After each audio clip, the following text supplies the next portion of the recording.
Compró un submarino militar fuera de servicio por $17,000 mientras todos en la ciudad la tachaban de loca. Pero cuando Maya Carter finalmente cortó una puerta estanca que había estado soldada durante más de 40 años, lo que encontró dentro no fue óxido ni agua de mar. Era un compartimento oculto que contenía artefactos y un valioso cargamento por valor de $275 millones.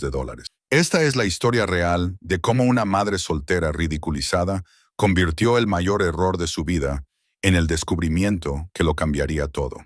Antes de sumergirnos en la historia, asegúrate de suscribirte, porque mañana tenemos una historia muy especial para ti que te dejará boquiabierto.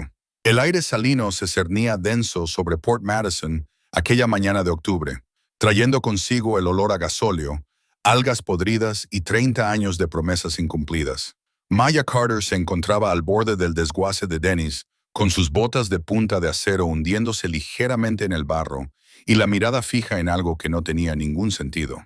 Un submarino militar real, yacía en tierra firme entre contenedores de carga oxidados y una montaña de chatarra. Su casco estaba cubierto de percebes y corrosión, y su torre de mando se inclinaba ligeramente a estribor, como un marinero borracho apoyado en una barra. Tenía 32 años, era soldadora certificada, y podía soldar mejor que la mayoría de los hombres que le doblaban la edad, y era madre soltera de Daniel, de 7 años. Tenía las manos callosas, los hombros fuertes por años de trabajo en astilleros y plataformas petrolíferas, y su cuenta bancaria estaba siempre a $300 de quedarse en cero. Había ido al desguace en busca de chapas metálicas para reparar el techo de la caravana que alquilaba a las afueras de la ciudad. No había ido en busca de esto, pero allí estaba. ¿Te interesa el submarino? Una voz interrumpió sus pensamientos. El anciano Dennison se acercó arrastrando los pies, con la comisura de la boca manchada de jugo de tabaco. Tenía más de 70 años. Era dueño del desguace desde la década de 1970 y tenía fama de vender chatarra a precios elevados a gente que no sabía nada. Maya se limpió las manos en los vaqueros. Solo estoy mirando. ¿Cuál es la historia? Dennison escupió en el suelo. Lo desmantelaron en 1983. Se suponía que iba a ser desguazado, pero el contrato se frustró. Lleva décadas en los astilleros navales, pasando de un sitio a otro. El gobierno finalmente me lo vendió por su peso como chatarra. Dio una patada a un trozo de óxido que se había desprendido del casco. Pero demonios, da más problemas de lo que vale. No es fácil desguazarlo. Está construido como una maldita bóveda. Maya se acercó, con sus botas crujiendo sobre cristales rotos y virutas de metal. Extendió la mano y tocó el frío acero. Bajo el óxido y la suciedad, podía sentir los huesos de algo que en otro tiempo había sido poderoso, con un propósito. Por dentro está hueco, en su mayor parte. Le quitaron todos los sistemas de armas y el equipo clasificado antes de que saliera de la Marina. Pero sí, los cascos de presión están intactos. Se retiró el compartimento del reactor. Ahora solo hay tubos y pasillos vacíos. Se rascó la barriga. ¿Por qué te interesa un submarino? Debería haberse reído, debería haberse marchado, pero algo se le encogió en el pecho y, antes de que pudiera detenerse, preguntó, ¿cuánto cuesta? Dennis entrecerró los ojos. Sintió sangre en el agua. Bueno, esa es una pregunta complicada. Verás, lo tengo a la venta por su valor como chatarra, pero si alguien quisiera comprarlo entero tal y como está, sería diferente. ¿Cuánto? Repitió Maya. ¿$25,000? Casi se atraganta. $25,000. Eso era más de lo que había ganado en los últimos 2 años juntos. Eso era un coche nuevo, un coche. Eso era la entrada para una casa de verdad. Eso era una locura. Te daré 15, se oyó decir. Dennis se rió, un sonido húmedo y estridente. Chica, estás soñando. 17. Oferta final, en efectivo. La risa del anciano se apagó. Estudió su rostro, buscando la broma, la estafa, el truco. ¿Hablas en serio? Muy en serio. Tienes $17,000. Maya pensó en el cheque del acuerdo que tenía en su cuenta de ahorros. Hacía 8 meses, estaba trabajando como soldadora en una plataforma marítima cuando un cable se rompió y le golpeó en la espalda, fracturándole 2 vértebras. La empresa le había pagado discretamente $18,000 para que firmara una renuncia y se marchara. Lo había estado ahorrando para emergencias, para el futuro de Daniel, para el día en que la transmisión de su destartalado Toyota finalmente se averiara o la caldera se estropeara en pleno invierno. Ese dinero no era para eso. Sí, dijo, lo tengo. Denison escupió de nuevo y luego le tendió su mano callosa. Entonces supongo que te acabas de comprar un submarino, loca. Se dieron la mano. La noticia se extendió por Port Madison más rápido que el mojo negro por los paneles de yeso. Cuando Maya recogió a Daniel del colegio esa tarde, la mitad del pueblo ya lo sabía. Lo notó en la forma en que las otras madres la miraban en la fila para recoger a los niños, susurrando detrás de sus manos, desviando la mirada cuando ella las miraba a los ojos. Daniel se subió al asiento del copiloto de su camioneta, con una mochila casi tan grande como él y el pelo oscuro erizado por detrás, como siempre. Tenía los ojos marrones y profundos de su padre, aunque Mia intentaba no pensar demasiado en eso. Su padre se había marchado cuando Daniel tenía 2 años, y ella había dejado de esperar que volviera más o menos cuando Daniel dejó de preguntar por él. Mamá, dijo Daniel mientras se abrochaba el cinturón de seguridad. La madre de Tyler dijo que compraste un submarino. Dijo que mentía cuando le dije que era verdad. Maya salió del estacionamiento con la mandíbula apretada. Es verdad. Vamos a vivir en un submarino. Quizás, aún no lo sé. Tengo que ver si es posible. Daniel abrió mucho los ojos. Qué guay. Como si fuéramos a vivir bajo el agua. No, cariño, no tiene salida al mar. Está en un desguace. No ha estado en el agua en 40 años. Oh, su entusiasmo se apagó ligeramente, pero luego se reavivó, porque seguía siendo un submarino. Ninguno de los otros niños vive en un submarino. Maya lo miró, vio la esperanza en su rostro y sintió un nudo en el estómago. Había hecho muchas tonterías en su vida, había tomado muchas decisiones equivocadas, pero esta se llevaba la palma. Aún así, había algo en la forma en que Daniel la miraba en ese momento, como si ella le hubiera prometido la luna, que le hacía difícil sentirse completamente tonta. Esa noche, después de que Daniel se durmiera, Maya se sentó a la mesa de la cocina con su computadora portátil y una botella de cerveza barata. La casa rodante estaba en silencio, excepto por el zumbido del refrigerador y el sonido lejano de las olas rompiendo contra las rocas en la orilla. Buscó todo lo que pudo encontrar sobre conversiones de submarinos, sobre leyes de salvamento, sobre lo que demonios había comprado realmente. Resultó que no era la primera persona lo suficientemente loca como para intentar vivir en un submarino fuera de servicio. Había un puñado de casos repartidos por todo el mundo, principalmente en Europa. Una pareja en los Países Bajos había convertido uno en una casa flotante. Alguien en Rusia había convertido uno en un restaurante. Los proyectos eran caros, complicados y requerían más permisos de los que podía contar, pero eran posibles. Amplió las fotos que Denison le había enviado por correo electrónico. El submarino era un barco diésel eléctrico de clase Barbell, construido a finales de la década de 1950 y desmantelado en 1983. Tenía 219 pies de eslora y algo más de 29 pies de diámetro en su punto más ancho. El casco estaba diseñado para soportar una presión a más de 700 pies de profundidad. Era esencialmente un tubo de acero construido para soportar el peso aplastante del océano, lo que significaba que probablemente podría soportar perfectamente el clima de Port Madison. Maya dio un largo trago a su cerveza y se quedó mirando la pantalla. La parte lógica de su cerebro gritaba: esto era una locura. Era un suicidio financiero. Debería llamar a Denison por la mañana, suplicarle que le devolviera el dinero, asumir la pérdida y seguir adelante. Pero la otra parte de ella, la parte que había aprendido a soldar cuando todos decían que las mujeres no podían soportar el calor, la parte que había criado a Daniel sola cuando todos decían que fracasaría, la parte que había sobrevivido a una fractura de espalda y había seguido trabajando. Esa parte ya estaba haciendo planes. Abrió un nuevo documento y comenzó una lista. Paso 1. Trasladar el submarino a un terreno. Paso 2. Hacerlo habitable. Paso 3. Demostrar que todos se equivocaban. Las burlas comenzaron casi de inmediato. En la cafetería donde Mia solía tomar café, la camarera, una mujer llamada Sheila, que había ido al instituto con la hermana mayor de Mia, le sirvió la taza con una sonrisa burlona. He oído que te vas a mudar a un submarino. ¿Es cierto o alguien me está tomando el pelo? Es cierto, dijo Maya, manteniendo la voz tranquila.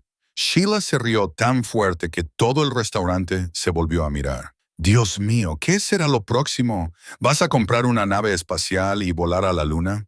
Los hombres que estaban en la barra se rieron. Uno de ellos, un contratista llamado Rick, que una vez había invitado a Maya a salir y no había aceptado bien su rechazo, negó con la cabeza. Si me preguntas, es una pérdida de dinero. Esa cosa es una trampa mortal oxidada. Menos mal que no te lo pedí, dijo Maya, dejando $2 en la barra y saliendo. Su hermana la llamó esa noche. Maya, ¿en qué demonios estás pensando? Estoy pensando que he comprado una propiedad. No es una propiedad, es un trozo de metal, es basura, es un refugio, es sólido y es mío. Su hermana suspiró, el mismo sonido exasperado que había estado haciendo desde que eran niñas. La gente está hablando. Daniel va a ser objeto de burlas en la escuela. Daniel está bien. ¿De verdad? ¿O es que no prestas atención? Maya apretó el teléfono con más fuerza. Tengo que colgar, Maya. Y colgó. La verdad era que Daniel estaba siendo objeto de burlas. Lo sabía porque había encontrado la nota en su mochila, arrugada en el fondo, debajo de sus deberes de matemáticas. Estaba escrita con crayón, con letras grandes y torcidas. Tu madre está loca. Los submarinos son para el océano, no para vivir. Ella le había preguntado al respecto durante la cena. Daniel se había encogido de hombros, empujando los guisantes en su plato. No pasa nada, mamá. Solo están siendo tontos. Si alguien te molesta, le dije, no pasa nada. Pero su voz sonaba tensa y no la miraba. Maya quería ir a la escuela y decirles a todos los niños y a todos los padres que se metieran en sus propios asuntos, pero no podía hacerlo porque, en el fondo, empezaba a preguntarse si tenían razón. Trasladar el submarino llevó 3 semanas y costó otros $4,000. Se necesitó un camión plataforma del tamaño de una casa, una grúa y tantos permisos como para empapelar una habitación pequeña. Maya tuvo que alquilar un terreno a las afueras de la ciudad, una parcela de medio acre que daba al bosque y que en su día había sido una granja de árboles de Navidad que había fracasado. El terreno era barato porque nadie lo quería, demasiado lejos de la ciudad para urbanizarlo, demasiado rocoso para cultivarlo, perfecto para un submarino. El día que lo trasladaron hacía frío y estaba nublado. Una de esas mañanas de noviembre en las que el cielo y el mar se funden en una lámina incolora.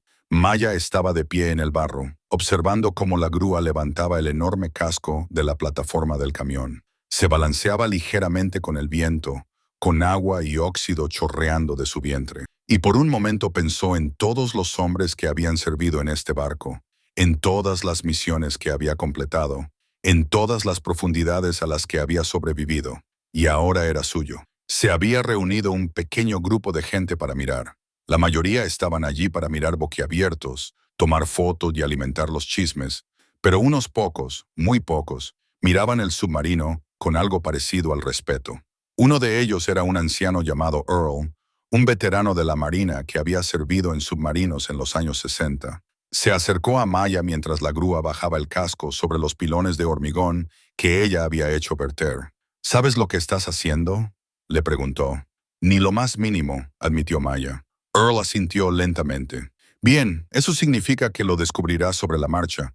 Así es como se consiguen las mejores cosas. Le entregó una tarjeta de visita, descolorida y doblada. Hice algunos trabajos eléctricos en estos barcos en su día. Si necesitas ayuda, llámame. Sin cargo. Maya miró la tarjeta y luego a Earl. ¿Por qué? Él se encogió de hombros. Porque todos los demás apuestan en tu contra, y a mí me gustan los desvalidos. Se alejó antes de que ella pudiera responder. El submarino se posó sobre los pilares con un gemido metálico y una nube de óxido. Maya se quedó allí mirándolo, y sintió el peso de lo que había hecho presionando sobre sus hombros. Realmente lo había hecho. Había comprado un submarino. La primera noche que Maya y Daniel pasaron dentro del submarino, pensó que podrían morir congelados. Era mediados de noviembre y la temperatura había bajado a los 30 grados. El submarino no tenía aislamiento ni calefacción y el casco metálico absorbía el calor del aire como un vampiro. Se acurrucaron juntos en sacos de dormir en lo que antes habían sido los camarotes de la tripulación, con el aliento empañando la tenue luz de las linternas alimentadas por baterías. El espacio era estrecho, apenas más ancho que un pasillo, con literas empotradas en las paredes en filas de 3. La mayoría de los colchones habían desaparecido hacía tiempo, dejando solo los armazones metálicos y manchas de óxido. Mamá, la voz de Daniel era débil en la oscuridad. Sí, cariño, esto da un poco de miedo. Maya lo atrajo hacia sí. Lo sé, pero las cosas mejorarán. Te lo prometo. ¿Cuándo? Esa era la pregunta, ¿no? ¿Cuándo dejaría de ser una pesadilla y empezaría a ser un hogar? ¿Cuándo cesarían las burlas? ¿Cuándo dejaría de despertarse a las 3:00 de la mañana preguntándose qué demonios había hecho? Pronto, mintió. Daniel se durmió finalmente, con su respiración suave y constante contra el hombro de ella. Maya permaneció despierta, escuchando los sonidos del submarino. Crujía y gemía, el metal se expandía y contraía con la temperatura. En algún lugar profundo del casco, el agua goteaba con un ritmo constante. El viento aullaba fuera, sacudiendo los paneles y las escotillas sueltos. Pensó en la caravana que habían dejado atrás. Era pequeña y tenía corrientes de aire, y el propietario era un tipo repugnante que aparecía sin avisar, pero era cálida. Era normal. Esto no era ninguna de las dos cosas, pero era suyo. Maya cerró los ojos y se hizo una promesa. Haría que esto funcionara. Convertiría este tubo oxidado en algo habitable, algo seguro, algo bueno. No porque alguien creyera que podía hacerlo, sino porque Daniel se merecía algo mejor que lo que les había tocado vivir, y porque ella estaba cansada de tener miedo. El trabajo comenzó en serio a la mañana siguiente. Maya había reunido todos los favores que le debían y había llamado a todos los contactos que había hecho en 15 años de trabajo como soldadora. Earl apareció como había prometido, trayendo consigo una caja de herramientas que parecía más vieja que Mir y un conocimiento de los sistemas eléctricos submarinos que resultó invaluable. Una mujer llamada Jackie, propietaria de una pequeña empresa de construcción y que siempre había tratado a Mia con respeto, donó aislamiento y paneles de yeso. Me sobró de un trabajo que se canceló, dijo. Supongo que lo necesitas más que mi almacén. Poco a poco, con mucho esfuerzo, los submarinos comenzaron a transformarse. Maya cortó paneles de acceso en el casco para instalar ventanas adecuadas que dejaran entrar la luz y el aire. Soldó vigas de soporte para reforzar las secciones débiles.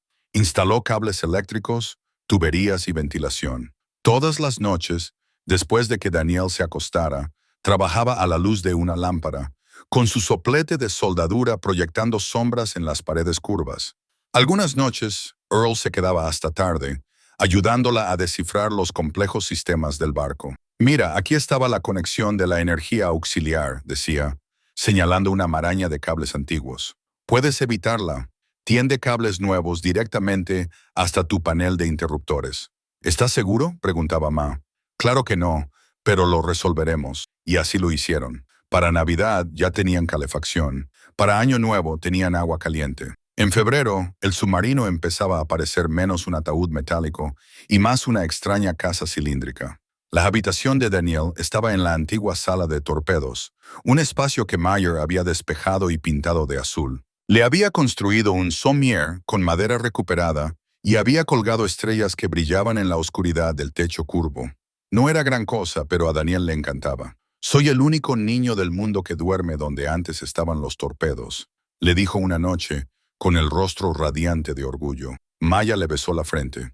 «Sin duda eres el niño más guay que conozco». Pero no todo el mundo estaba de acuerdo. Las burlas en el colegio habían empeorado. Los niños llamaban a Daniel el niño submarino. Hacían bromas sobre él por vivir en una lata. Un niño especialmente cruel había difundido el rumor de que el submarino estaba embrujado por marineros muertos. Daniel fingía que no le importaba, pero Maya lo notaba en la forma en que encogía los hombros al bajar del autobús, en que había dejado de hablar por completo del colegio. Se había quejado al director, un hombre inútil llamado Henderson, que básicamente se había encogido de hombros y había dicho, «Los niños son así. Los niños son crueles si los adultos les dejan», le había respondido Mia. Henderson simplemente le había mostrado la puerta. Así que Mia hizo lo que siempre hacía. Siguió trabajando, siguió adelante, siguió demostrando que podían hacerlo, incluso cuando todo el mundo parecía decidido a verla fracasar. Pero a altas horas de la noche, sola en la sala de control del submarino, rodeada de paneles desmontados y medidores desconectados, A veces se permitía llorar, solo un poco, lo justo para liberar la presión, porque la verdad era que estaba aterrorizada, aterrorizada por haber cometido un error, aterrorizada por haber arruinado la infancia de Daniel, aterrorizada porque algún día él creciera y le guardara rencor por ser una madre rara, una madre pobre, una madre que compró un submarino en lugar de una casa normal. Pero entonces se secaba los ojos, respiraba hondo y volvía al trabajo, porque rendirse no era una opción. Nunca lo había sido. La primavera llegó con una lluvia que golpeaba el casco como puñetazos. Maya había sellado la mayoría de las escotillas e impermeabilizado el exterior lo mejor que pudo, pero aún así había goteras. Pasó un abril lluvioso arrastrándose por los espacios del BGE con una linterna y una llave inglesa, apretando tornillos y sellando juntas. El submarino estaba ligeramente inclinado, lo que significaba que el agua se acumulaba en la parte trasera si no tenía cuidado. Había instalado una bomba de achique, pero necesitaba una supervisión constante. Una mañana, se despertó y encontró 5 centímetros de agua en la sala de máquinas y tuvo que pasar 6 horas achicándola a mano. Esa era su vida ahora. Solar, fontanería, parchear, arreglar, un ciclo interminable de problemas que había que resolver. Pero también había momentos buenos, como el día en que consiguió que la cocina funcionara y le preparó a Daniel su primera comida de verdad en su hogar submarino. Espaguetis con salsa de carne, pan de ajo de la panadería del supermercado y una ensalada que era principalmente lechuga iceberg. Comieron en una mesa que Maya había soldado con chatarra, sentados en sillas que había rescatado del vertedero. «Esto está bueno, mamá», dijo Daniel, con salsa de tomate en la barbilla. «Sí, sí, mejor que la caravana». Maya sintió que algo se le soltaba en el pecho. «¿Tú crees?». Daniel asintió. La caravana siempre olía a los cigarrillos del señor Henderson, el vecino de al lado, y las paredes eran finas. «Me gusta estar aquí. Me siento...». Buscó la palabra seguro. Seguro. El submarino le hacía sentir seguro. Maya no se lo esperaba, pero allí sentada, rodeada de paredes de acero diseñadas para soportar la presión aplastante del océano, se dio cuenta de que Daniel tenía razón. El mundo exterior podía burlarse de ellos, juzgarlos, pensar que estaban locos. Pero aquí dentro estaban protegidos. Aquí dentro estaban en casa. A finales de mayo, Maya había reformado la mayor parte del interior del submarino. La sección delantera albergaba las habitaciones, la de Daniel, la suya y un pequeño cuarto de baño con ducha. Ella misma había instalado las tuberías. La sección central era la zona común, la cocina, el comedor y lo que ella generosamente llamaba sala de estar, aunque en realidad era solo una sección curva del casco con un sofá y un televisor. La sección de popa seguía estando en su mayor parte sin acondicionar, con almacenes, espacios mecánicos y zonas a las que aún no había tenido tiempo ni dinero para dedicarse, pero era un progreso real y tangible. Y entonces, un sábado por la tarde, mientras Maya soldaba un soporte para reforzar una estantería, notó algo extraño. La pared en la que estaba trabajando sonaba diferente. Llevaba soldando el tiempo suficiente como para conocer los sonidos que hacía el metal. El acero sólido tenía una cierta resonancia cuando se golpeaba. Pero esta sección, un panel de lo que en su día había sido la sala de comunicaciones del submarino, sonaba hueca. No hueco como un pasillo vacío. Hueco como si hubiera un espacio detrás que no debería existir. Maya dejó el soplete y pasó la mano por la pared. Parecía un panel interior como cualquier otro, remachado y pintado del gris mate que cubría la mayor parte del interior del barco. Pero cuando lo golpeó con los nudillos, el sonido era inconfundiblemente diferente. Cogió una linterna y examinó las juntas. El panel estaba soldado en su sitio, pero no como los demás. Estas soldaduras eran más toscas, hechas con prisas, y eran más nuevas que el resto del barco, tal vez por décadas. Alguien había sellado esta sección intencionadamente. El corazón de Mia comenzó a latir más rápido. Pensó en todas las historias que había oído sobre el equipo militar fuera de servicio, sobre cómo la Marina desmontaba todo lo valioso antes de vender los barcos como chatarra. Pero, ¿y si se les había pasado algo? ¿Y si había equipo o registros allí?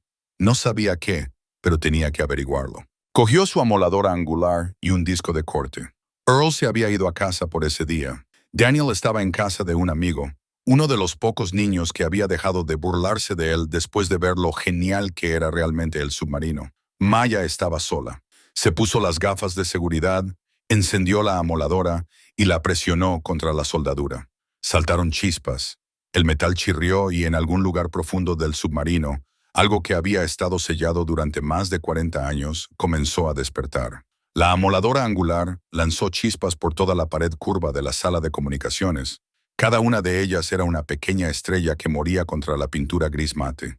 Maya trabajó lentamente, cortando con cuidado las soldaduras que habían aguantado más tiempo del que ella llevaba viva. El metal resistía, gimiendo bajo la hoja, pero ella había cortado materiales más duros en plataformas petrolíferas en medio de tormentas invernales. Esto era solo otro trabajo, otro rompecabezas que resolver, excepto que le temblaban las manos. Se dijo a sí misma que era la vibración de la amoladora, pero sabía que no era así.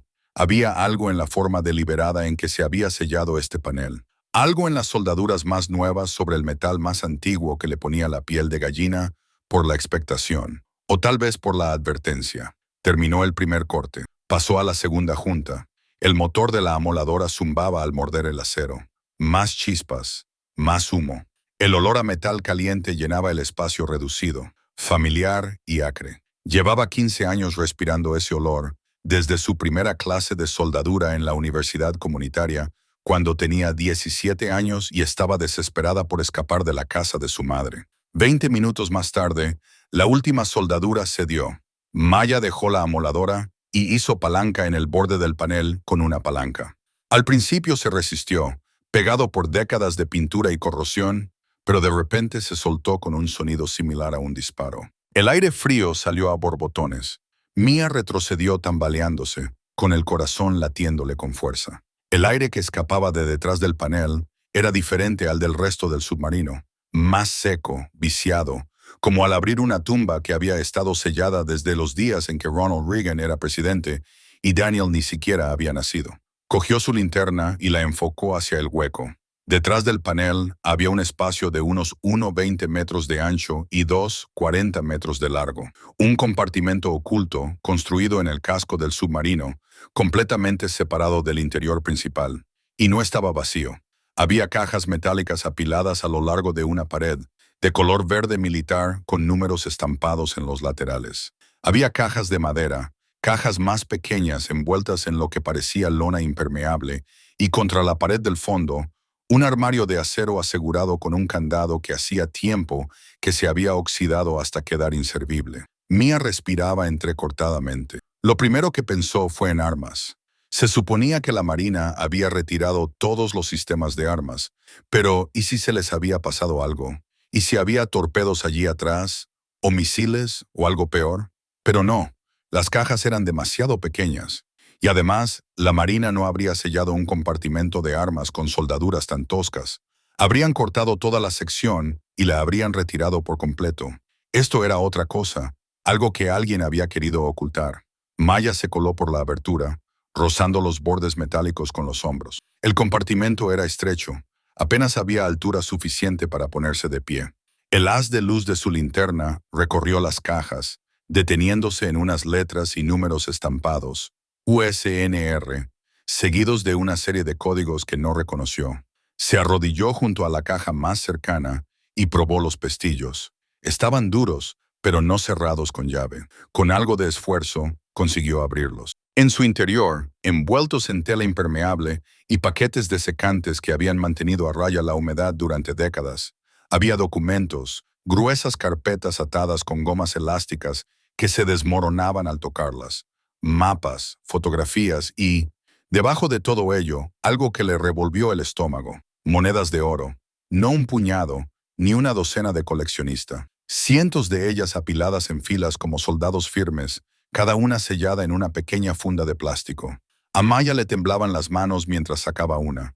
Incluso con la tenue luz, podía ver los detalles. El perfil de la libertad en una cara, un águila en la otra y una fecha, 1958. La dejó con cuidado y abrió otra caja. Más monedas, más documentos, y debajo de ellos, pequeñas bolsas de tela que tintineaban cuando las tocaba. Abrió una y casi se le cae. Diamantes, diamantes en bruto, sin cortar, cada uno del tamaño de la uña de su pulgar. ¿Qué demonios? Maya susurró al compartimento vacío. Se sentó sobre los talones, con la linterna temblando en su mano. No se trataba de excedentes militares. No era equipo olvidado. Era carga. Carga valiosa que alguien había cargado en este submarino y luego escondido detrás de un panel soldado. ¿Por qué? Se volvió hacia el armario de acero y tiró del candado oxidado. Se desprendió en sus manos. El metal estaba tan corroído que se desmoronó como tiza. Dentro del armario había más maletas, estas más pequeñas, y una bolsa de cuero que parecía sacada de una vieja película de guerra. Mia abrió la bolsa. Dentro había papeles, documentos de aspecto oficial, con el membrete del Departamento de Defensa y sellados con clasificaciones que solo había visto en las películas.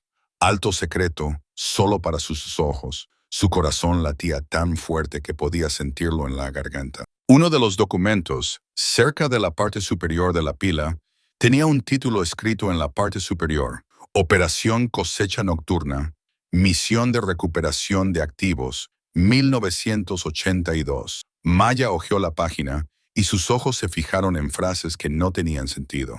Recuperación de activos de alto valor desde una ubicación comprometida. Transferencia a un almacén seguro a la espera de la resolución de una disputa internacional por la custodia. Tripulación informada bajo el Protocolo de Seguridad 7. Había un manifiesto, una lista detallada de todo lo que se había cargado en el submarino durante lo que el documento denominaba el último transporte. Monedas de oro American Eagle, 4.200 unidades. Diamantes en bruto, estimados en 1.200 quilates. Artefactos históricos, diversos inventarios relacionados con el mar, documentos de inteligencia recuperados clasificados, y al final del manifiesto, una nota escrita a mano en lugar de a máquina, carga sellada en el compartimento C7 por orden del capitán para que permanezca oculta hasta que se resuelva la cuestión legal. Valor total estimado, $42 millones estadounidenses. Valoración de 1982. Maya leyó esa última línea 3 veces. $42 millones en 1982. Hizo los cálculos en su cabeza. Con la inflación, con el aumento del precio del oro en los últimos 40 años, con el valor de los diamantes raros y lo que fueran esos artefactos históricos, esta carga podría valer, ni siquiera podía calcularlo, 100 millones. Más. Las piernas de Maya se doblaron y se sentó con fuerza en el suelo metálico. La linterna se le cayó de la mano y su haz de luz dibujó sombras locas en las paredes del compartimento. Había comprado este submarino por $17,000 como lugar para vivir y acababa de descubrir una fortuna escondida en sus paredes. No podía ser real, no podía estar pasando, pero las cajas eran reales. Los documentos eran reales. El peso de las monedas de oro en su mano era muy real. Maya no sabía cuánto tiempo estuvo allí sentada, mirando fijamente la carga que había estado escondida durante más de 40 años. Minutos, tal vez una hora. El tiempo se sentía extraño en el compartimento sellado, suspendido, como si hubiera caído en un universo paralelo donde no se aplicaban las reglas normales. Finalmente, el sonido de una puerta de coche cerrándose con fuerza fuera la devolvió a la realidad. Se puso en pie rápidamente, invadida por el pánico. Daniel, alguien estaba dejando a Daniel. Cogió el documento con el manifiesto, lo metió en el bolsillo de su chaqueta y se apretó para volver a pasar por la abertura. Le temblaban tanto las manos que apenas podía sujetar el panel mientras lo colocaba de nuevo sobre el compartimento. No podía soldarlo, no ahora, no con Daniel a punto de entrar, pero al menos podía hacer que pareciera intacto. Acababa de colocar el panel en su sitio cuando oyó la voz de Daniel llamándola desde la escotilla delantera. «Mamá, ¿estás aquí?» «Sí, cariño», respondió ella, con la voz solo ligeramente ahogada. «Estoy trabajando en la sala de calma». Daniel apareció en la puerta, con la mochila colgada al hombro y la cara enrojecida por haber corrido. «Mamá, ¿sabes qué? Tyler me ha invitado a su fiesta de cumpleaños en la sala de juegos. ¿Puedo ir, por favor?» Maya miró a su hijo, con su cara esperanzada y sus ojos brillantes, y sintió el peso de lo que acababa de descubrir presionándola como el agua del océano. «Por supuesto que puedes ir», dijo. «¿Cuándo es?» «El próximo sábado. Lo haremos funcionar». Daniel sonrió y corrió a su habitación, ya parloteando sobre a qué juego jugaría primero en la sala de juegos. Maya se quedó de pie en la sala de comunicaciones, rodeada de herramientas y metal cortado, y trató de recordar cómo respirar. Tenía una fortuna escondida en su submarino. Una fortuna que, técnicamente, legalmente, tal vez pertenecía al gobierno, o tal vez a quienquiera que la hubiera poseído originalmente antes de que el gobierno la confiscara. O tal vez a nadie. No lo sabía. No sabía nada, excepto que su vida se había vuelto infinitamente más complicada. Esa noche, después de que Daniel se durmiera, Mia se sentó a la pequeña mesa de la cocina con los manifiestos extendidos frente a ella. Los había leído una docena de veces y aún no le encontraban sentido. Operación Night Harvest, 1982. Una misión de recuperación. Sacó su computadora portátil y comenzó a buscar. La operación Cosecha Nocturna no arrojó ningún resultado. No había documentos desclasificados, ni registros históricos, ni menciones en Internet. O bien seguía siendo clasificada o había sido tan secreta que no existían registros fuera de los archivos militares. Probó con diferentes búsquedas. Recuperación de activos submarinos, 1982, transporte militar de oro, operaciones de carga clasificada. Seguía sin encontrar nada útil. Finalmente, buscó el submarino en sí. El número del casco aún era visible en el exterior, pintado pero sin eliminar. Lo encontró en una base de datos de la Marina sobre buques fuera de servicio. USS Blackfin SS-322, submarino diésel eléctrico de clase Barbell, puesto en servicio en 1959 y fuera de servicio en 1983. Había un breve historial de servicio, en su mayoría patrullas rutinarias en el Pacífico durante la Guerra Fría. Nada destacable, nada que sugiriera que se hubiera utilizado para misiones secretas de transporte de carga. Pero la fecha coincidía. El manifiesto estaba fechado en 1982. El submarino fue dado de baja en 1983. ¿Y si esa hubiera sido su última misión? ¿Y si lo que habían cargado en ese compartimento oculto hubiera sido la razón por la que se dio de baja antes de tiempo? Maya se frotó los ojos. Estaba especulando, estableciendo conexiones que quizá no existían. Pero la carga era real. Los documentos eran reales. Y alguien había hecho todo lo posible por ocultarlo todo. La pregunta era, ¿por qué? Y la pregunta más importante, ¿qué se suponía que debían hacer al respecto? Podía denunciarlo, llamar a la Marina o a la Guardia Costera o a quien quiera que se ocupara de este tipo de cosas.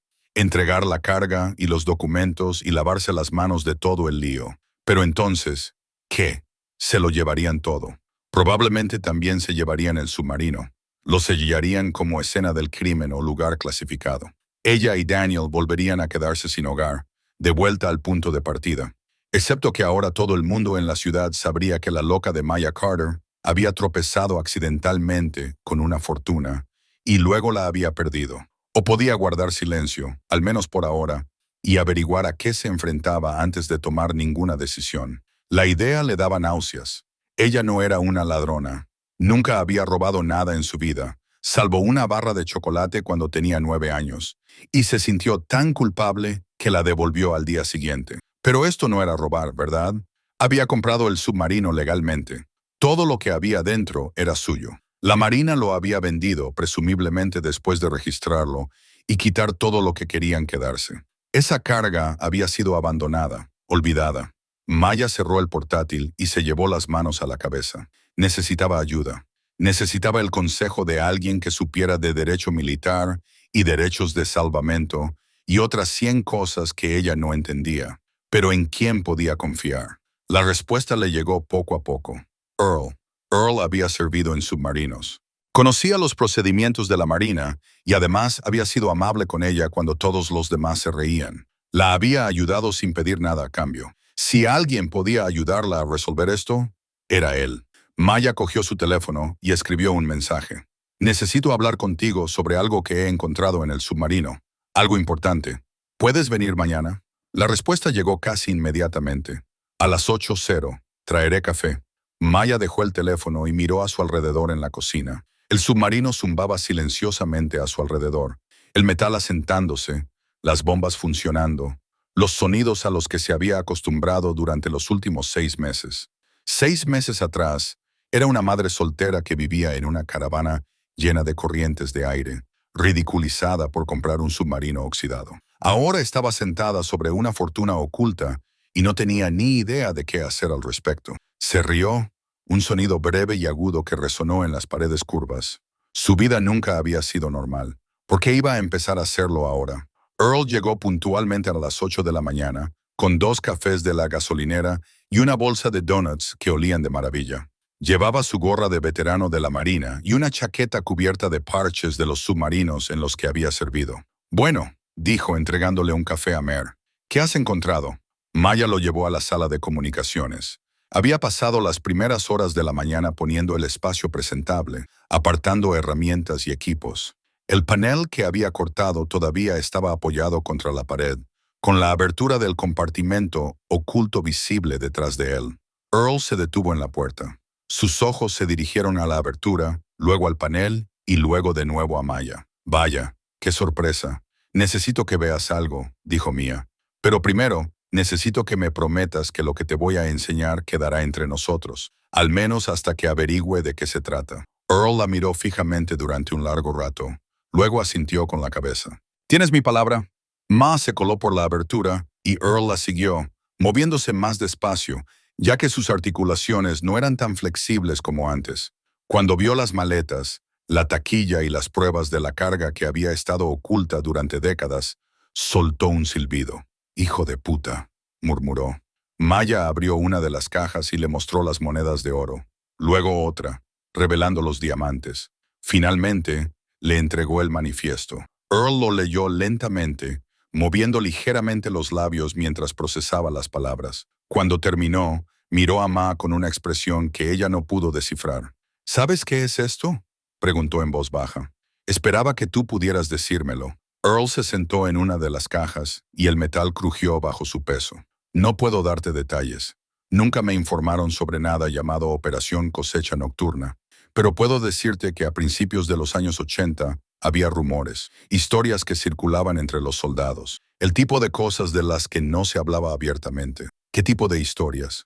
Que la Marina estaba llevando a cabo operaciones encubiertas en aguas internacionales, misiones de recuperación. En aquella época había mucha guerra fría, activos que cambiaban de manos, inteligencia que se movía de un lado a otro. Algunos decían que recuperábamos oro que había sido confiscado por estados enemigos. Otros decían que transportábamos artefactos que habían sido robados durante la Segunda Guerra Mundial y que se devolvían de forma clandestina. A Mir se le secó la garganta. ¿Artefactos robados como cuáles?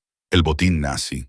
Sobre todo pinturas, esculturas, joyas, cosas que se llevaron de museos y colecciones privadas durante la guerra. Después de que la guerra terminara, muchos de ellos acabaron en lugares extraños. Coleccionistas privados, gobiernos extranjeros, organizaciones criminales. Se hicieron esfuerzos para recuperarlos, pero era complicado. Leyes internacionales, pesadillas diplomáticas, golpeó el manifiesto. Si esta carga incluye artefactos históricos, como dice, y si esos artefactos formaban parte de operaciones de recuperación, entonces no solo es valiosa, sino políticamente explosiva. Maya sintió un nudo en el estómago. Entonces, ¿qué hago?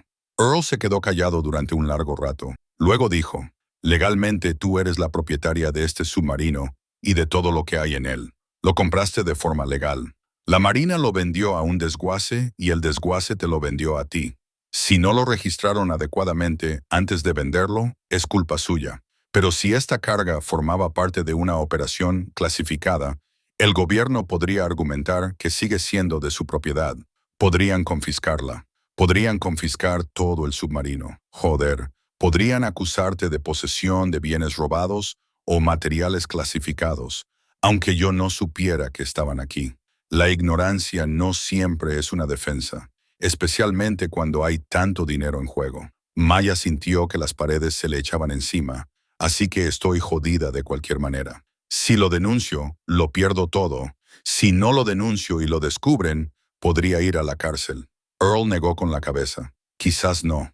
Hay una tercera opción. ¿Cuál? Documentarlo todo. Fotografiar la carga, catalogarla, hacer copias de todos los documentos. Luego, contactar con un abogado especializado en derecho marítimo de salvamento. Hay precedentes para este tipo de cosas. Leyes de hallazgo y retención, derechos de salvamento, estatutos de propiedad abandonada. Se levantó, haciendo crujir las articulaciones.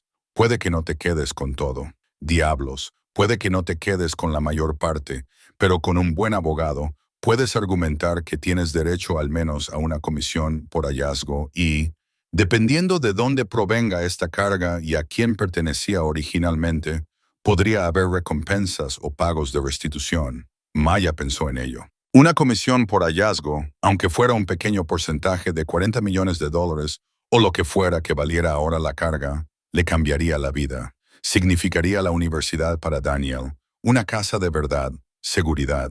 ¿Cómo encuentro a un abogado así?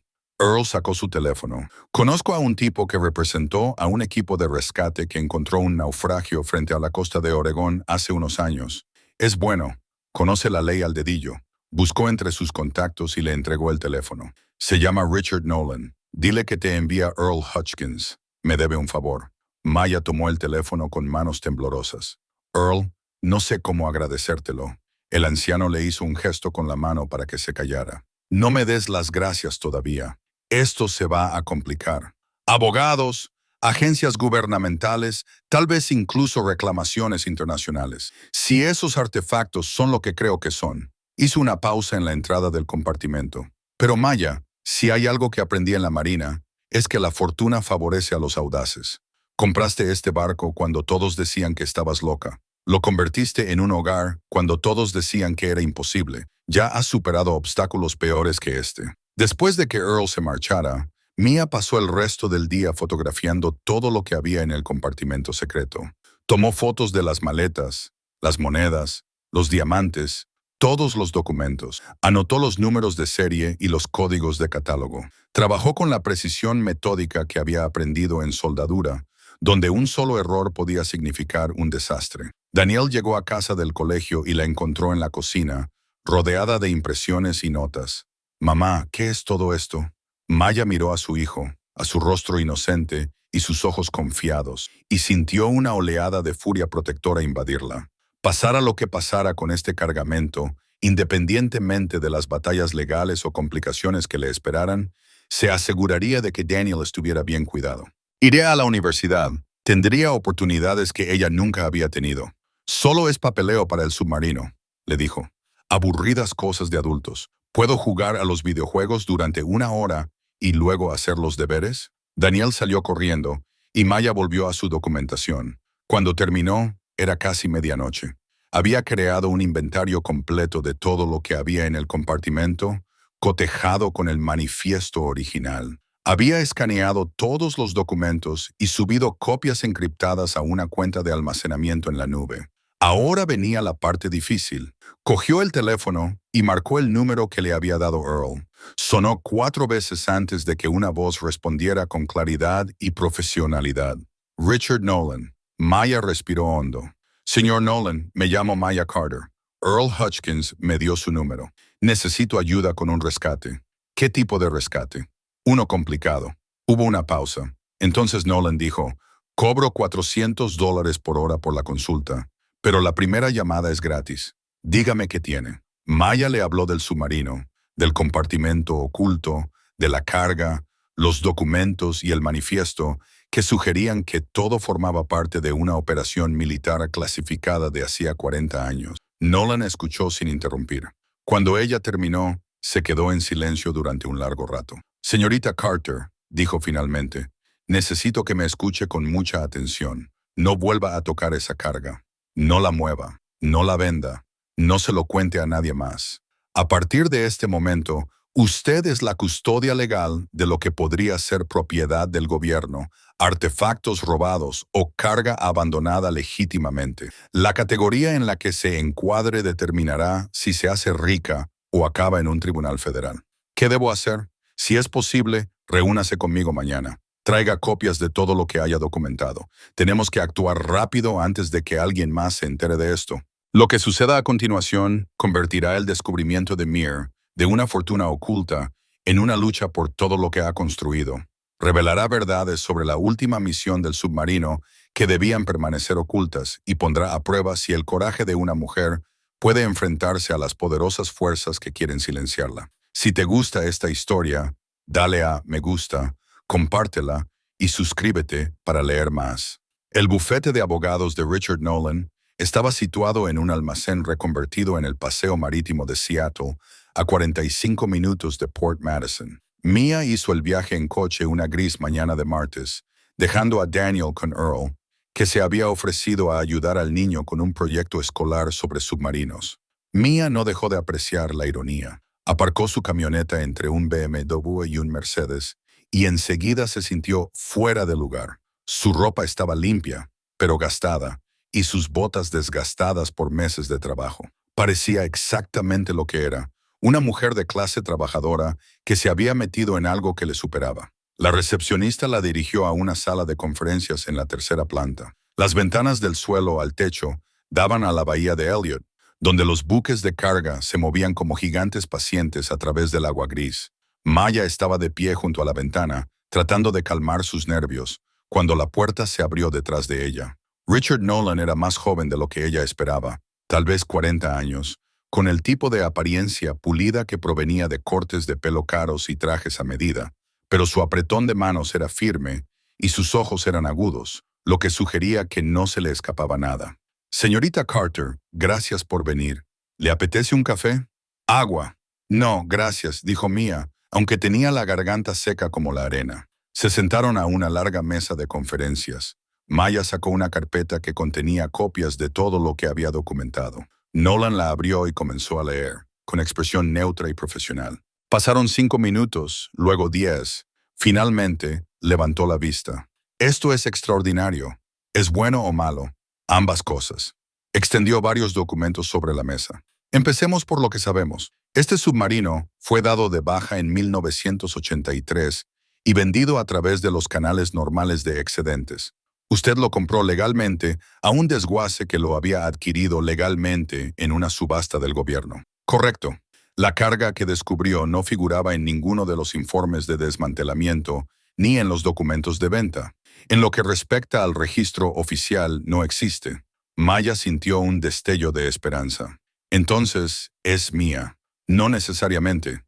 El gobierno podría argumentar que la carga se pasó por alto durante el desmantelamiento, que sigue siendo propiedad del gobierno a pesar de la venta del buque. En mi opinión, estarían equivocados, pero podrían plantear ese argumento. ¿Cuál es la alternativa? Nolan dio unos golpecitos al manifiesto. Este documento sugiere que la carga se ocultó deliberadamente. La frase permanecerá oculta hasta que se resuelva la cuestión legal indica que ya en 1982 existía una disputa sobre la propiedad, lo que significa que esta carga podría no haber pertenecido al gobierno en primer lugar. Sacó otro documento, uno de los papeles clasificados de la cartera. La operación Cosecha Nocturna parece haber sido una misión secreta de recuperación. Basándome en la limitada información que tenemos, mi mejor suposición es que esta carga fue incautada o recuperada de una entidad extranjera, posiblemente durante operaciones de inteligencia de la Guerra Fría, como se ha dicho, posiblemente un botín nazi. O podrían ser activos de la Unión Soviética o China, o cualquier otra entidad que tuviera objetos valiosos que el gobierno de los Estados Unidos quisiera recuperar. La cuestión es que, si esta carga fue robada originalmente, la cuestión de la propiedad se vuelve muy compleja. A Mir le daba vueltas la cabeza. Entonces, ¿qué hacemos? Nolan se recostó en su silla. Tenemos varias opciones. Opción 1. Contactamos con la Marina y lo entregamos todo. Probablemente recibirías una pequeña recompensa, tal vez unos pocos miles, y te irías. Eso no es aceptable. No lo creo. Opción 2. Presentamos una reclamación de salvamento. Argumentamos que este cargamento era propiedad abandonada encontrada en un buque de su propiedad legal y, por lo tanto, tiene derecho a quedarse con él en virtud de la ley de salvamento marítimo. ¿Funcionaría?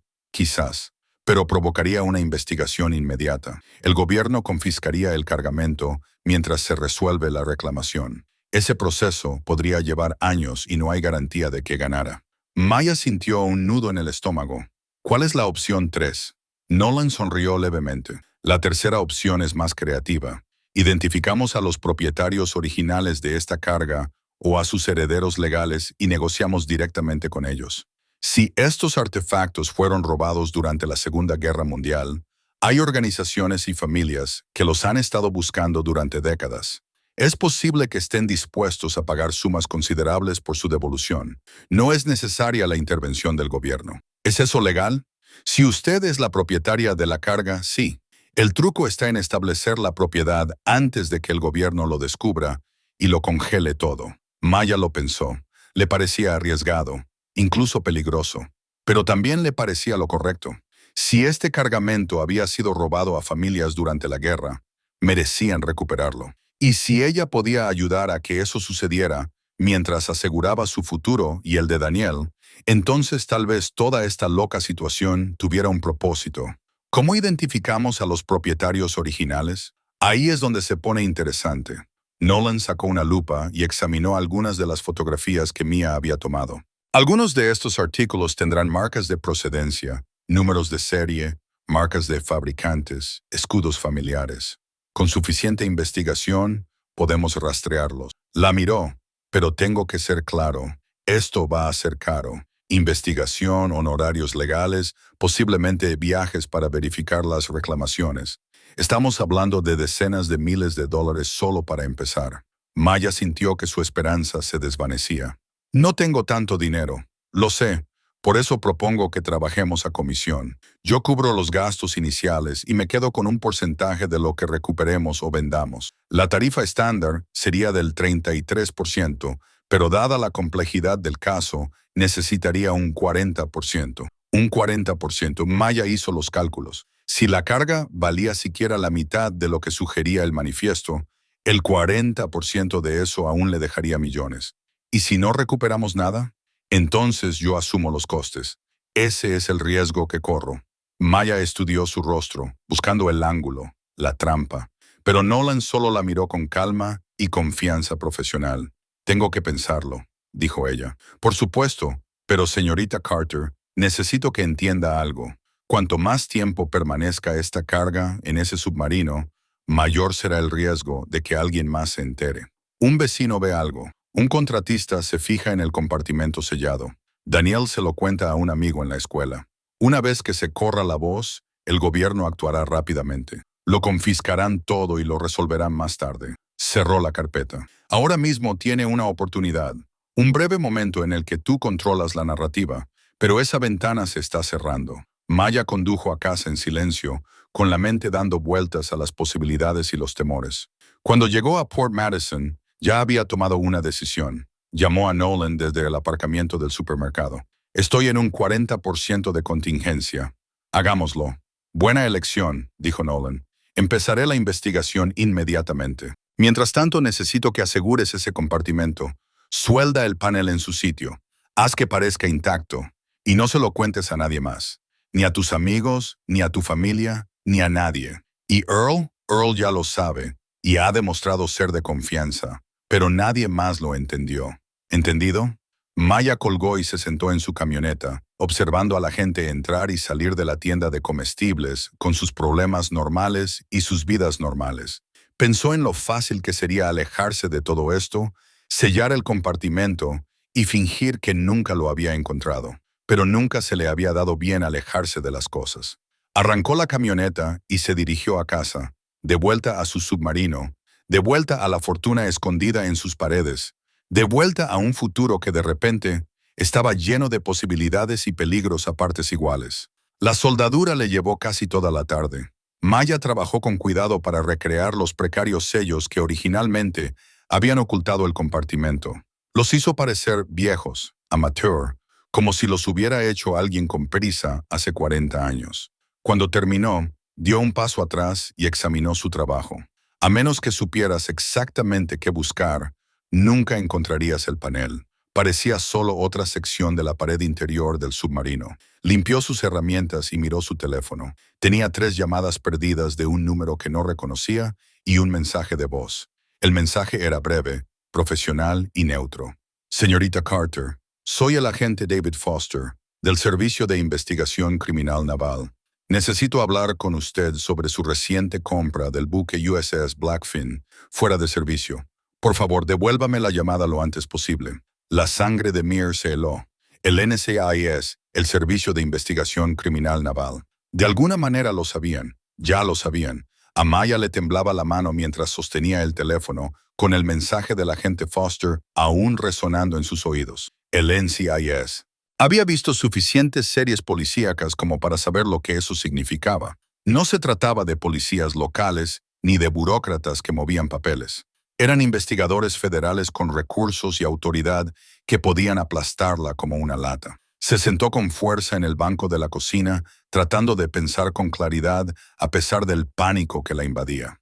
¿Cómo lo sabían? Había sido muy cuidadosa. Solo Earl y Richard Nolan sabían lo del compartimento, y ninguno de los dos habría hablado.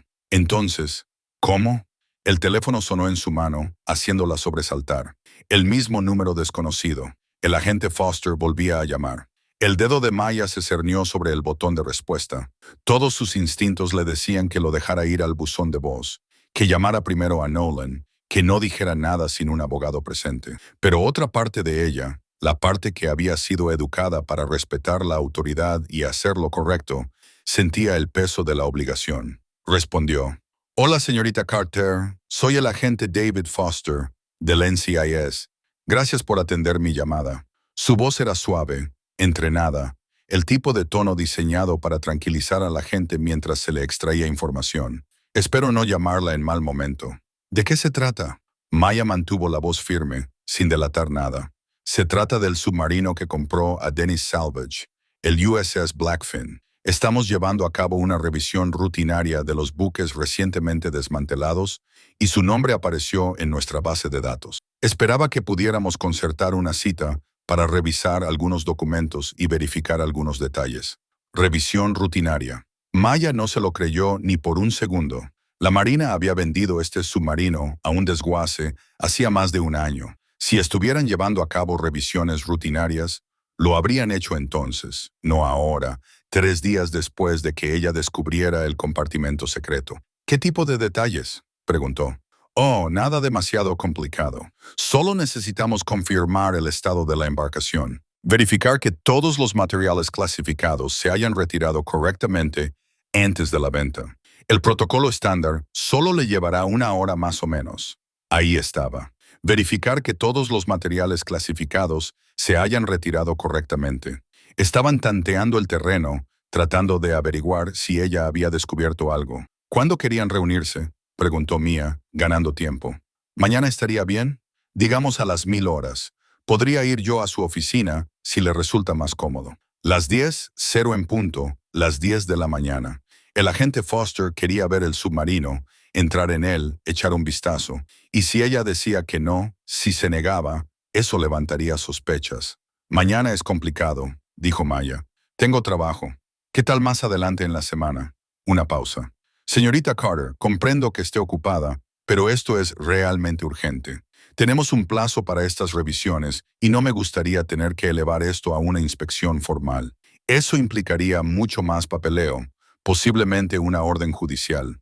Muy perturbador. Ahí estaba la amenaza, envuelta en un lenguaje cortés. «Coopere ahora o le haremos la vida difícil. Déjeme comprobar mi agenda y le llamaré», dijo Mia. «Por supuesto, pero por favor no tarde demasiado. Como le he dicho, es urgente». La llamada terminó. Maya se quedó sentada en silencio, con el corazón latiéndole con fuerza. Tenía quizás 24 horas antes de que el agente Foster perdiera la paciencia y apareciera con refuerzos. 24 horas para decidir qué hacer. Llamó a Richard Nolan. Él respondió al primer tono. «Estaba a punto de llamarte. He avanzado en la investigación sobre el artefacto. El Ennis acaba de ponerse en contacto conmigo», interrumpió Mia. «Quieren inspeccionar el submarino mañana». Nolan maldijo en voz baja. «¿Han dicho por qué?». Maya repitió la conversación palabra por palabra. Cuando terminó, Nolan se quedó en silencio durante un momento y ella pudo oír el sonido de un teclado en segundo plano. «De acuerdo», dijo finalmente. «Esto es lo que vamos a hacer. En primer lugar, no les dejes entrar sin una orden judicial. Tienes derechos según la 4ª enmienda. No pueden registrar tu propiedad sin tu consentimiento o una orden judicial. pero amenazó con conseguir una orden judicial, que lo intentara. Para conseguir una orden judicial, se necesita una causa probable. Tendrían que demostrar ante un juez que tienen motivos para creer que hay material clasificado o propiedad del gobierno en ese submarino. Si tuvieran ese tipo de pruebas, ya tendrían la orden judicial. Por ahora, solo están tanteando el terreno. ¿Y si consiguen una orden judicial?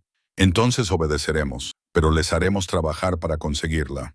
Mientras tanto, voy a acelerar nuestra investigación. He encontrado algo interesante en las fotografías que me enviaste. Maya se inclinó hacia adelante. ¿Cuál de los artefactos de esas vitrinas? Es una pequeña escultura de bronce, de unos 30 centímetros de altura. Hay una marca del fabricante en la base que he podido identificar. Es de una fundición de Viena, Austria, creada en 1937. Un botín nazi, susurró Mia. Es posible. La fecha coincide. Pero aquí está lo interesante. Comparé la marca del fabricante con las bases de datos de obras de arte robadas y encontré una coincidencia. Esa misma escultura fue denunciada como robada de una colección privada en Viena en 1938, justo después del Angelus, cuando Alemania anexionó Austria. ¿Quién era su propietario? Una familia judía llamada Steinberg. Eran coleccionistas de arte, ricos y con buenos contactos. Cuando llegaron los nazis, intentaron ocultar su colección, pero la mayor parte fue confiscada. La familia huyó a Inglaterra y después de la guerra pasó décadas intentando recuperar lo que les habían robado. A Maya se le hizo un nudo en la garganta. ¿Siguen buscándola? Los propietarios originales han fallecido, pero tienen descendientes. Una nieta que vive en Nueva York, un bisnieto en Tel Aviv, y según mi investigación, nunca han dejado de buscarla. Han contratado a investigadores, han colaborado con organizaciones de restitución y han presentado reclamaciones a gobiernos de todo el mundo. Lo quieren de vuelta, dijo Mia. Más que eso se lo merecen. No es solo algo valioso, Mia. Es el legado familiar que les fue robado durante uno de los capítulos más oscuros de la historia. Maya pensó en eso, en las familias destrozadas y los tesoros perdidos. Pensó en Daniel y en lo que haría si alguien intentara quitarle las cosas que lo conectaban con su pasado. ¿Qué hacemos?, preguntó. Nos ponemos en contacto con ellos discretamente, con cuidado. Les explicamos lo que has encontrado y les ofrecemos devolverles la escultura. A cambio, les pedimos ayuda para establecer la propiedad legal del resto de la carga. Tienen abogados, contactos y experiencia en este tipo de reclamaciones. Podrían ser aliados poderosos. Y si dicen que no, no lo harán. Confía en mí. Las familias que han pasado 80 años buscando su patrimonio robado no dicen que no cuando alguien les ofrece devolvérselo. Nolan hizo una pausa. Pero tenemos que actuar rápido. Si el NCIS consigue una orden judicial y se incauta de ese compartimento, todo quedará bajo custodia federal, podría llevar décadas resolverlo y te quedarías sin nada. ¿Cuánto tardarás en contactar con la familia Steinberg? Ya lo he hecho. Hace una hora envié un correo electrónico cifrado a su abogado. Estoy esperando respuesta. Maya sintió una oleada de gratitud mezclada con miedo. Nolan estaba moviendo piezas en un tablero de ajedrez que ella apenas podía ver, tomando decisiones que marcarían su futuro. Tenía que confiar en él, pero la confianza nunca le había resultado fácil. ¿Qué hago con el agente Foster?, preguntó. Gánale tiempo.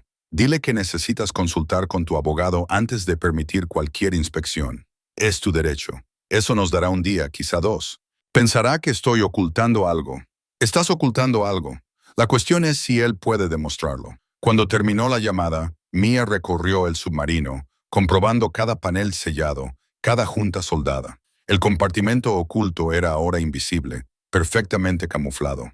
A menos que el agente Foster trajera un radar de penetración en el suelo o empezara a cortar paredes al azar, no lo encontraría. Pero la idea de que él y los agentes federales registraran su casa la hacía sentir violada y enfadada. Era su submarino. Lo había comprado legalmente, lo había pagado con el dinero que había ganado con su propio sudor y esfuerzo. Lo había convertido de un casco oxidado en un hogar para su hijo. Y ahora unos tipos trajeados iban a decirle que no tenía derecho a lo que había encontrado dentro. La ira le sentaba bien, quemaba parte del miedo y la hacía sentir fuerte y desafiante. No iba a ceder ante el agente Foster ni ante nadie. Lucharía. Daniel llegó a casa a las 4:30, rebosante de energía tras su día en el colegio. Mamá, ¿sabes qué? El señor Patterson ha dicho que nuestra clase puede hacer una excursión a donde queramos, y yo le he dicho que deberíamos venir a ver el submarino. ¿Podemos? ¿Puedes hacernos una visita guiada? Maya sonrió a pesar del nudo de tensión que tenía en el estómago. Por supuesto, cariño, sería estupendo. Tyler dijo que ahora a su padre le parecen geniales los submarinos. Él también quiere ver el interior. ¿El padre de Tyler? Sí. Dijo que no creía que fuera posible convertir uno en una casa, pero tú demostraste que todos estaban equivocados. Daniel sonrió orgulloso. Eres como una superheroína, mamá. Maya se arrodilló y abrazó a su hijo con fuerza. Solo soy una madre muy terca. Mamá, has dicho una palabrita. Lo siento. Muy terca. Daniel se rió y corrió a su habitación. Maya se quedó en el pasillo escuchando los sonidos de él deshaciendo la mochila y encendiendo la videoconsola. Sonidos normales, sonidos seguros. Ella protegería todo eso. Costara lo que costara, protegería la vida que habían construido allí. Su teléfono vibró. Un mensaje de Richard Nolan. La familia Steinberg ha respondido. Quieren reunirse. Conferencia telefónica, mañana a las 9. 0 a.m. Esto podría cambiarlo todo. Maya leyó el mensaje 3 veces, con el corazón latiéndole con fuerza. Mañana por la mañana hablaría con los descendientes de personas que lo habían perdido todo a causa de los nazis. Personas que habían pasado toda su vida buscando piezas de la historia de su familia. Y ella estaba a punto de decirles que había encontrado una de esas piezas en un submarino en el estado de Washington. Le parecía surrealista. Le parecía enorme. Le parecía que el universo la estaba poniendo a prueba para ver si era lo suficientemente valiente como para hacer lo correcto, incluso cuando lo correcto era aterrador. Respondió al mensaje. Estaré lista. Esa noche, Maya no pudo dormir. Yacía en su pequeña cabina, escuchando los sonidos familiares del submarino y pensando en el compartimento oculto a solo 30 pies de distancia. Dentro había una fortuna que podía cambiar su vida. Artefactos que pertenecían a familias que habían sido destrozadas por la historia y secretos que el gobierno había enterrado durante más de 40 años. ¿Cómo se había convertido esto en su vida? 6 meses antes, su mayor preocupación era si la caldera de la caravana aguantaría otro invierno. Ahora se encontraba atrapada entre investigadores federales, abogados marítimos y los descendientes de víctimas del Holocausto. Pensó en llamar a su hermana, en contarle a alguien lo que estaba pasando. Pero la advertencia de Nolan resonaba en su mente. No se lo digas a nadie. Así que se quedó sola en la oscuridad e intentó respirar para calmar la ansiedad. A las 2 de la madrugada, renunció a dormir y fue a la cocina. Preparó café y se sentó a la pequeña mesa con su ordenador portátil, buscando información sobre la familia Steinberg. Encontró un artículo de un sitio web sobre el patrimonio judío de hacía 2 años. Trataba sobre Sarah Steinberg Klein, la nieta de los coleccionistas originales. Sarah tenía 68 años, era profesora jubilada de Historia del Arte y había dedicado gran parte de su vida a localizar los objetos robados a sus abuelos. El artículo incluía una fotografía. Sarah tenía ojos amables y cabello plateado recogido en un moño pulcro. Estaba de pie frente a una pared llena de documentos, carpetas y fotografías que documentaban 8 décadas de búsqueda. Maya miró fijamente la fotografía y sintió que algo se movía en su pecho. Ya no se trataba de dinero. Se trataba de devolverle algo a alguien que había perdido tanto, incluso si eso significaba arriesgar todo lo que había construido. La conferencia telefónica estaba programada para las 9:00 de la mañana. Maya despertó a Daniel temprano, le dio el desayuno y lo envió al colegio con Earl, que se había ofrecido a llevarlo. Necesitaba la casa vacía. Necesitaba espacio para pensar. A las 8:55 se conectó a la videollamada que Nolan había organizado. Le sudaban las manos y tenía la boca seca. A las 9 en punto, aparecieron 3 rostros en su pantalla. Richard Nolan en su oficina, con aspecto profesional y seguro de sí mismo. Un hombre mayor con el pelo gris y gafas de montura metálica, presentado como Michael Rosenberg, el abogado de la familia Steinberg, y la propia Sarah Steinberg Klein, que llamaba desde lo que parecía un estudio lleno de estanterías. Señorita Carter, dijo Sarah con voz cálida pero formal, gracias por aceptar hablar con nosotros. El señor Nolan nos ha contado muy poco. Solo que usted podría tener información sobre unos objetos que pertenecen a mis abuelos. Espero que lo comprenda. Hemos tenido muchas pistas falsas a lo largo de los años. Somos cautelosamente optimistas, pero prudentes. Maya respiró hondo. Lo entiendo. Iré directa al grano. Hace 6 meses, compré un submarino militar fuera de servicio. La semana pasada descubrí un compartimento oculto que había estado sellado desde 1982. En su interior, encontré un cargamento que parece proceder de una operación clasificada de la Marina llamada Operación Night Harvest. Compartió su pantalla mostrando las fotografías que había tomado, las cajas de monedas de oro, los diamantes en bruto, la pequeña escultura de bronce con la marca de la fundición de Viena. Sara se llevó la mano a la boca y se le llenaron los ojos de lágrimas. Se le quebró la voz. Esa es la espina danzante, la pieza favorita de mi abuela. La guardaba en su escritorio. Me habló de ella cuando era pequeña y me la describió con tanto detalle que podía verla en mi mente. Y ahora no podía terminar la frase. Michael Rosenberg se inclinó hacia adelante con expresión intensa. Señorita Carter, ¿tiene documentación? ¿Algo que pruebe su procedencia? Meir compartió el manifiesto, los documentos clasificados, todo lo que había encontrado en la bolsa de cuero. Mientras los abogados revisaban los materiales, Sara se limitó a mirar la fotografía de la escultura, con lágrimas corriendo por su rostro. Mi abuela murió en 1992. Sara finalmente dijo que nunca dejó de creer que encontraríamos estas piezas. Llevaba un diario, anotaba cada objeto que recordaba, cada detalle. La espina danzante estaba en lo más alto de su lista. Decía que representaba todo lo que habían perdido, no solo el valor, sino la belleza, la cultura, la vida que habían construido antes de que todo fuera destruido. Maya sintió que se le humedecían los ojos. Quiero devolvérsela. Sara levantó la vista bruscamente. ¿Qué? La escultura. Es suya. Se la robaron a su familia. Debería recuperarla. Michael levantó una mano. Señorita Carter, agradezco su gesto, pero debemos tener clara la situación legal. Si este cargamento se recuperó como parte de una operación del gobierno de los Estados Unidos, la cuestión de la propiedad es extremadamente compleja. No me importa lo complejo, dijo Maya. Me importa lo que es justo. Esa escultura pertenece a la familia de la señora Klein. No voy a quedármela solo porque la encontré. Richard Nolan tomó la palabra. Lo que Maya propone es que trabajemos juntos. Ella devuelve los objetos de Steinberg a cambio de su asistencia legal para establecer su derecho sobre el resto de la carga. Ustedes tienen experiencia en navegar por las conexiones de la ley internacional de restitución con organizaciones que se ocupan del arte saqueado por los nazis. Necesitamos esa experiencia. Michael y Sara intercambiaron una mirada. Entonces Sara asintió. Si la espina danzante está realmente allí, si esto es real y no otro callejón sin salida, entonces sí, por supuesto, ayudaremos en todo lo que podamos. Hay una complicación, añadió Nolan. El NCIS se ha puesto en contacto con Mia. Solicitan inspeccionar el submarino. Creemos que de alguna manera se han enterado del compartimento, aunque no sabemos cómo. ¿Cuándo? Preguntó Michael bruscamente.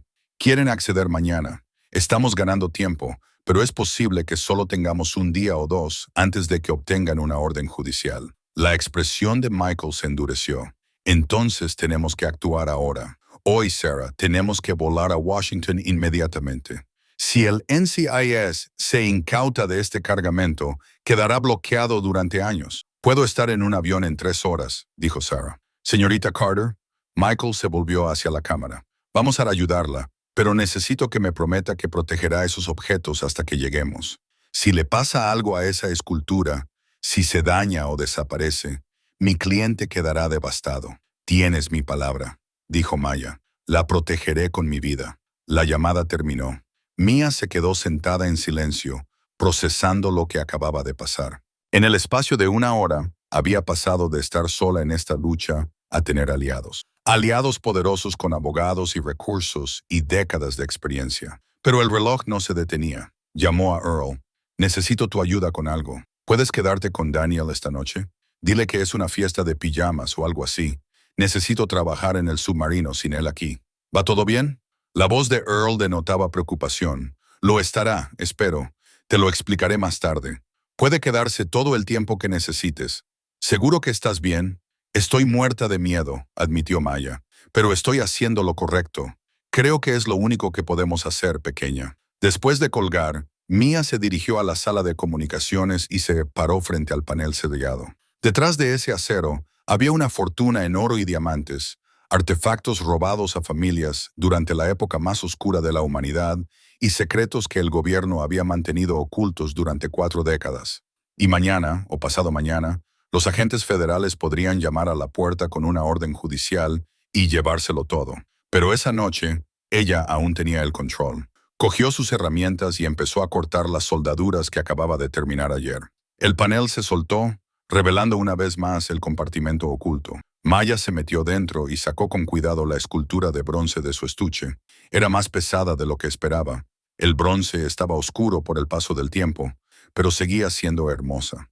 Una joven espina bailando, con una pierna levantada y los brazos extendidos con alegría. Entendió por qué a la abuela de Sarah le había encantado. La llevó a la cocina y la colocó sobre la mesa. Luego le tomó fotografías desde todos los ángulos. Primeros planos de la marca de la fundición, la pátina, cada detalle. Quería que Sarah la viera claramente antes de que se reunieran en persona. Estaba subiendo las fotos cuando sonó su teléfono. Agente Foster. Maya se quedó mirando la pantalla. Podía ignorarlo, pero eso solo empeoraría las cosas. Respondió. Señorita Carter, no he tenido noticias suyas sobre la programación de nuestra inspección. Hablé con mi abogado, dijo Maya, manteniendo la voz tranquila. Me aconsejó que no tengo que permitir ninguna inspección sin una orden judicial. Una pausa. ¿Hay alguna razón por la que se niega a cooperar? No me niego. Estoy ejerciendo mis derechos constitucionales. Señorita Carter, quiero ser claro. Si nos obliga a obtener una orden judicial, esto se convertirá en una investigación formal. Eso significa más agentes, más trastornos en su vida. ¿No sería más fácil dejarnos echar un vistazo rápido? ¿Por qué quieren echar un vistazo, agente Foster? ¿Qué buscan exactamente? Otra pausa, esta vez más larga. Tenemos motivos para creer que el submarino puede contener materiales que no se inventariaron adecuadamente durante su desmantelamiento. ¿Qué tipo de materiales? Eso es información clasificada, pero si existen tales materiales, serían propiedad del gobierno, y poseerlos podría constituir un delito federal. Ahí estaba, la amenaza hecha explícita. Entonces será mejor que consiga esa orden, dijo Maya y colgó. Le temblaban las manos. Acababa de desafiar a un agente federal. Básicamente, le había retado a que fuera a por ella. Era posiblemente la cosa más estúpida que había hecho nunca, o la más valiente. Miró la espina danzante que había sobre su mesa, la espina de bronce congelada en pleno salto, y pensó en la abuela de Sarah, que murió creyendo que esos tesoros se habían perdido para siempre. Pasara lo que pasara a continuación, al menos uno de esos tesoros volvería a casa. Sarah Steinberg, Klein y Michael Rosenberg llegaron a Port Madison poco después de las 8 de la tarde, conduciendo un coche de alquiler desde Seattle. Maya llevaba 1 hora mirando la carretera, nerviosa, incapaz de quedarse quieta. Cuando los faros giraron hacia su entrada, salió a recibirlos. Sarah salió del asiento del copiloto, moviéndose lentamente, con el rostro demacrado por el cansancio de un largo día de viaje. Pero sus ojos estaban brillantes, alertas, inquisitivos. Señorita Carter, dijo, llámeme Maya, por favor. Se dieron la mano y a Mia le llamó la atención la fuerza con la que Sarah le estrechó la mano. A pesar de su edad, era una mujer que había pasado décadas luchando por lo que era justo. Reconoció esa determinación porque la veía en el espejo cada mañana. ¿Quieren pasar?, preguntó Maya. He esperado 80 años por este momento, dijo Sarah en voz baja. Unos minutos más no importan, pero sí, por favor.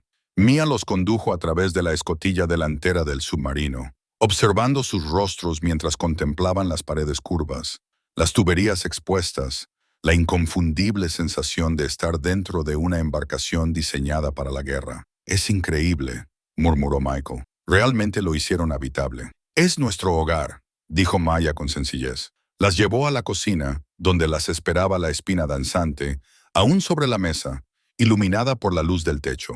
Sarah se detuvo en la puerta. Se llevó la mano al pecho.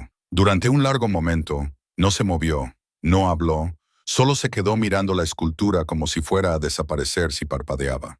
Luego avanzó lentamente, con reverencia. Extendió los dedos y tocó el bronce, recorriendo las líneas de la pierna levantada de la espina, la curva de su espalda. «Es real», susurró. «Después de todo este tiempo, es real». Las lágrimas le corrían por el rostro. Michael se quedó a su lado, con los ojos húmedos. Maya sintió que se le cerraba la garganta. Había esperado que este momento se centrara en las negociaciones legales y los derechos de propiedad. No había esperado que fuera tan crudo, tan emotivo. «Mi abuela solía contarme historias», dijo Sarah con voz entrecortada, «sobre los viernes por la noche en Viena, antes de la guerra.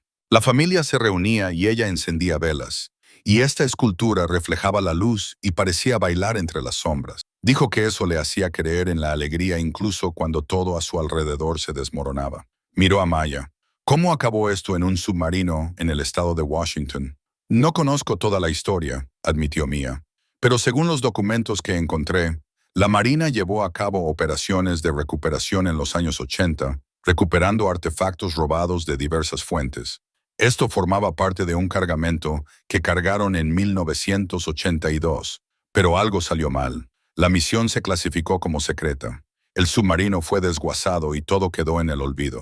Michael estaba examinando el manifiesto que Maya había extendido. «Aquí dice que hay varios objetos de Viena de 1937 a 1939. ¿Sabes qué más hay en ese compartimento?» «Lo fotografié todo, pero no he investigado la mayor parte. Hay otras esculturas, algunos cuadros, joyas, documentos. Se necesitarán expertos para identificarlo todo». «Podemos ayudar con eso», dijo Michael. «Trabajamos con varias organizaciones especializadas en arte saqueado por los nazis. Si nos das acceso a tus fotografías, podemos empezar a compararlas con las bases de datos de objetos robados». Sarah dejó con cuidado la escultura y se volvió hacia Maya. «¿Por qué haces esto? Podrías haberlo vendido en el mercado negro, podrías haberlo mantenido oculto, podrías haber dicho que nunca lo encontraste. ¿Por qué nos lo cuentas?» Maya pensó en esa pregunta. Pensó en Daniel, en la vida que quería construir para él, en la persona que quería que viera cuando mirara a su madre. «Porque no es mío», dijo, «y porque hay cosas más importantes que el dinero». Sarah estudió su rostro durante un largo momento. Luego extendió la mano y tomó las manos de Mia entre las suyas. «A mi abuela le habrías caído muy bien». Hablaron durante 2 horas más, repasando cada detalle del descubrimiento, la situación legal, la cronología con el NCIS. Michael tomó notas en un bloc de notas amarillo, haciendo de vez en cuando preguntas incisivas que hicieron que Maya se alegrara de que él estuviera de su lado. Finalmente, alrededor de las 11, Sarah bostezó y Michael miró su reloj. «Deberíamos buscar un hotel. Ha sido un día muy largo». «Solo hay un hotel en Port Madison», dijo Mia, «y es bastante cutre. Sería mejor que volvierais a Seattle». «Es otra hora más», dijo Sarah, «y sinceramente no creo que pueda mantenerme despierta tanto tiempo». Maya tomó una decisión. «Podéis quedaros aquí. Yo tengo la habitación de Daniel. Él está en casa de un amigo esta noche y yo puedo dormir en el sofá». Sarah abrió mucho los ojos. «No podemos molestarles». «No nos molestas. Nos ayudas. Y además, deberías estar cerca de la espina danzante. Ya ha estado lejos de tu familia durante demasiado tiempo». Los ojos de Sarah se llenaron de lágrimas de nuevo. «Gracias». Maya les mostró la habitación de Daniel, disculpándose por las sábanas de dinosaurios y las figuras de acción esparcidas por el suelo. Sarah solo sonrió y dijo que le recordaba a cuando sus propios hijos eran pequeños. Después de instalarse, Maya se tumbó en el sofá de la sala principal, mirando fijamente el techo abovedado. Mañana la agente Foster podría aparecer con una orden judicial. Mañana todo lo que había encontrado podría ser confiscado por el gobierno federal. Mañana su vida podría cambiar de nuevo de formas que ella no podía controlar. Pero esa noche había devuelto a alguien un pedazo de su historia. Había hecho algo bueno, algo importante, y pasara lo que pasara a continuación, nadie podría quitárselo. Se quedó dormida con la espina danzante todavía sobre la mesa de la cocina, su superficie de bronce reflejando la tenue luz, congelada para siempre en un momento de alegría que había sobrevivido a 80 años de oscuridad. Maya se despertó con el olor del café y el sonido de las voces en la cocina. Durante un momento de desorientación, olvidó dónde estaba, olvidó el compartimento secreto, los agentes federales y las esculturas de bronce cuyo valor superaba cualquier cantidad de dinero. Entonces la realidad volvió a golpearla y se incorporó rápidamente, con la espalda dolorida por haber pasado la noche en el sofá de 2 plazas. Sarah y Michael ya estaban despiertos, vestidos y absortos en una conversación frente a unas tazas humeantes. La espina danzante estaba entre ellos sobre la mesa, y al verla a la luz de la mañana, a Mir se le cortó la respiración. De alguna manera, parecía más real, más presente. «Buenos días», dijo Sarah con calidez. «Espero que no te importe. Encontramos la cafetera. Sírvete lo que quieras», dijo Ma, levantándose y estirándose. «¿Qué hora es?» «Las 7:30. Michael lleva desde las 6 hablando por teléfono con nuestro equipo de investigación. Hemos avanzado». Michael levantó la vista de su portátil, con los ojos brillantes a pesar de lo temprano que era. «Hemos pasado las fotografías que hiciste por nuestras bases de datos. Ma, no tienes ni idea de lo que hay en ese compartimento. Hemos identificado al menos 8 objetos que coinciden con los registros de piezas robadas a familias judías en Viena y Praga entre 1938 y 1941. Giró el portátil para enseñárselo. En la pantalla había una imagen dividida, una de las fotografías de Mia junto a una foto en blanco y negro de la década de 1930 que mostraba el mismo objeto en lo que parecía ser la casa de alguien. Este cuadro, continuó Michael, fue sustraído a la familia Rothstein en 1939. Llevan más de 80 años buscándolo. Y este collar pertenecía a la familia Kaplan. La abuela lo llevaba puesto en su foto de boda. Los nazis lo confiscaron cuando liquidaron el gueto de Praga. Maya se sintió mareada. ¿De cuántas familias estamos hablando? Al menos 6 que hemos podido identificar hasta ahora. Y eso solo por los objetos que podemos ver claramente en tus fotografías. Probablemente haya más cuando podamos examinarlo todo en persona. Sarah se inclinó sobre la mesa y tocó la mano de Meyer. La mayoría de estas familias tienen descendientes que aún viven, hijos y nietos que crecieron escuchando historias sobre lo que se perdió. Les estás devolviendo pedazos de su historia. ¿Pero qué pasa con el oro?, preguntó Maya. ¿Y los diamantes? ¿A quién pertenecen? Eso es más complicado, admitió Michael. Los metales preciosos y las gemas a menudo se fundían o se recortaban, lo que hacía imposible rastrear a sus propietarios específicos. Esos podrían considerarse salvamento, lo que los convertiría en suyos según el derecho marítimo. Pero primero debemos establecer una propiedad legal clara. El teléfono de Mir vibró. Un mensaje de texto de un número desconocido. «Señorita Carter, soy el agente Foster. Tenemos una orden judicial. Estaremos en su ubicación a las 10:00. Por favor, asegúrese de que haya alguien presente para permitir el acceso». Le mostró el mensaje a Michael, que apretó la mandíbula. «Han actuado más rápido de lo que esperaba. Solo quedan 2 horas y media. ¿Qué hacemos?» Maya sintió como el pánico se apoderaba de ella. «Documentamos todo ahora mismo. Volvemos a fotografiar el compartimento con marcas de tiempo. Creamos un inventario detallado en video y registramos el testimonio de Sarah, identificando los objetos que pertenecen a su familia». Se levantó. «El gobierno va a argumentar que tiene derecho a confiscar todo como prueba o propiedad del gobierno. Nosotros vamos a argumentar que se trata de artefactos robados que se devuelven a sus legítimos propietarios y que usted está actuando como custodio de buena fe. Cuanta más documentación tengamos, más sólida será nuestra posición». Pasaron las siguientes 2 horas en un frenesí de actividad. Maya volvió a abrir el compartimento y Michael lo filmó todo mientras Sarah identificaba los objetos y grababa su voz en el teléfono. Maya tomó fotografías con su cámara y con su teléfono desde todos los ángulos. Catalogaron números de serie, marcas de fabricante, cualquier cosa que pudiera ayudar a establecer la procedencia. A las 9:45 oyeron acercarse unos vehículos. Maya miró por la escotilla delantera y sintió un nudo en el estómago. 3 SUV negros entraban en su camino de entrada junto con un coche patrulla de la policía de Port Madison. «Ya están aquí», dijo en voz baja. Michael cerró su ordenador portátil. «Recuerda, sé educada, sé cooperativa, pero no des información voluntariamente. Responde a sus preguntas de forma sencilla y directa. Y si te preguntan por el compartimento, tienes derecho a que yo esté presente durante cualquier interrogatorio». Sarah apretó el hombro de Mia. «No estás sola en esto». Mia respiró hondo y salió a su encuentro. El agente David Foster salió del SUV que iba en cabeza Y lo primero que pensó Mir fue que era exactamente como se lo había imaginado. Unos 45 años, en buena forma física, vestido con un traje oscuro y con una expresión de neutralidad profesional. Detrás de él venían otros 3 agentes, todos vestidos de forma similar y llevando maletines con equipo. Señorita Carter, dijo Foster, acercándose con sus credenciales en la mano. Gracias por estar aquí.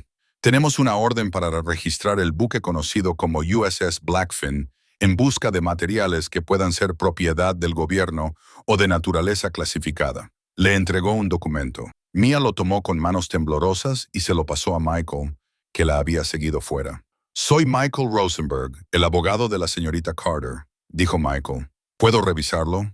Foster entrecerró ligeramente los ojos. Por supuesto. Mientras Michael leía la orden, Mia se quedó de pie al aire fresco de la mañana y observó cómo salían más agentes de los vehículos. Llevaban maletas con equipos, cámaras, escáneres y lo que parecían detectores de metales. La orden parece estar en regla, le dijo Michael en voz baja a Mia. Tienen derecho a registrar en busca de material clasificado y propiedad del gobierno. Tenemos que dejarlos entrar. Mia asintió. Tenía la boca seca como la arena. Sin embargo, Michael dijo en voz más alta, dirigiéndose a Foster. Mi cliente ya ha descubierto en este barco objetos que parecen ser propiedad robada sujeta a reclamaciones de restitución internacional. Antes de que comience el registro, debo informarle de que hemos documentado estos objetos y hemos identificado a sus legítimos propietarios. La expresión de Foster no cambió. ¿Qué tipo de objetos? Obras de arte y artefactos robados durante la Segunda Guerra Mundial a familias judías de Europa. Tenemos aquí a un representante de una de esas familias que puede verificar las reclamaciones. Puede que eso sea relevante para la investigación, dijo Foster, pero no cambia nuestra autoridad en virtud de esta orden. Vamos a necesitar acceso a todo el barco. No tenía sentido discutir. Maya los condujo al interior. Ver a unos desconocidos moverse por su casa le resultaba una violación. Eran profesionales, tenían cuidado de no dañar nada, pero lo tocaban todo. Abrieron armarios, examinaron paneles, pasaron sus escáneres por las paredes. Tardaron menos de 20 minutos en encontrar el compartimento. Una de las agentes, una mujer joven de mirada aguda, estaba escaneando la sala de comunicaciones cuando su equipo empezó a pitar. Señor, estoy obteniendo lecturas compatibles con un espacio vacío aquí. Foster acudió inmediatamente. Estudió la pared, pasando la mano por el panel que Mir había soldado con tanto cuidado en su sitio. Este panel ha sido cortado y vuelto a soldar recientemente. Se puede ver la diferencia en la oxidación. Se volvió hacia Mia. ¿Qué hay detrás? Mia miró a Michael. Él asintió ligeramente. Un compartimento. Maya dijo que estaba sellado cuando compré el submarino. Lo abrí la semana pasada. ¿Qué encontraste dentro? Carga. Cajas de artículos que parecen haber sido cargadas durante una operación de 1982 llamada Night Harvest. La expresión de Foster cambió ligeramente. Sorpresa o tal vez reconocimiento. ¿Cómo sabes lo de Night Harvest? Había documentos, un manifiesto, todos marcados como clasificados. ¿Dónde están esos documentos ahora? En un lugar seguro. Se han proporcionado copias a mi abogado y a los representantes de las familias cuya propiedad fue identificada en la carga. Foster se quedó callado durante un largo momento. Luego dijo, necesito ver el interior de ese compartimento. Maya asintió. Tendré que volver a cortar el panel. Lo soldé ayer mismo. ¿Por qué lo volvió a sellar? Para proteger el contenido.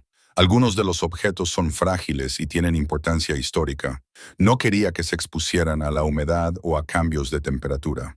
No era del todo cierto, pero tampoco era del todo mentira. Foster hizo un gesto a uno de sus agentes.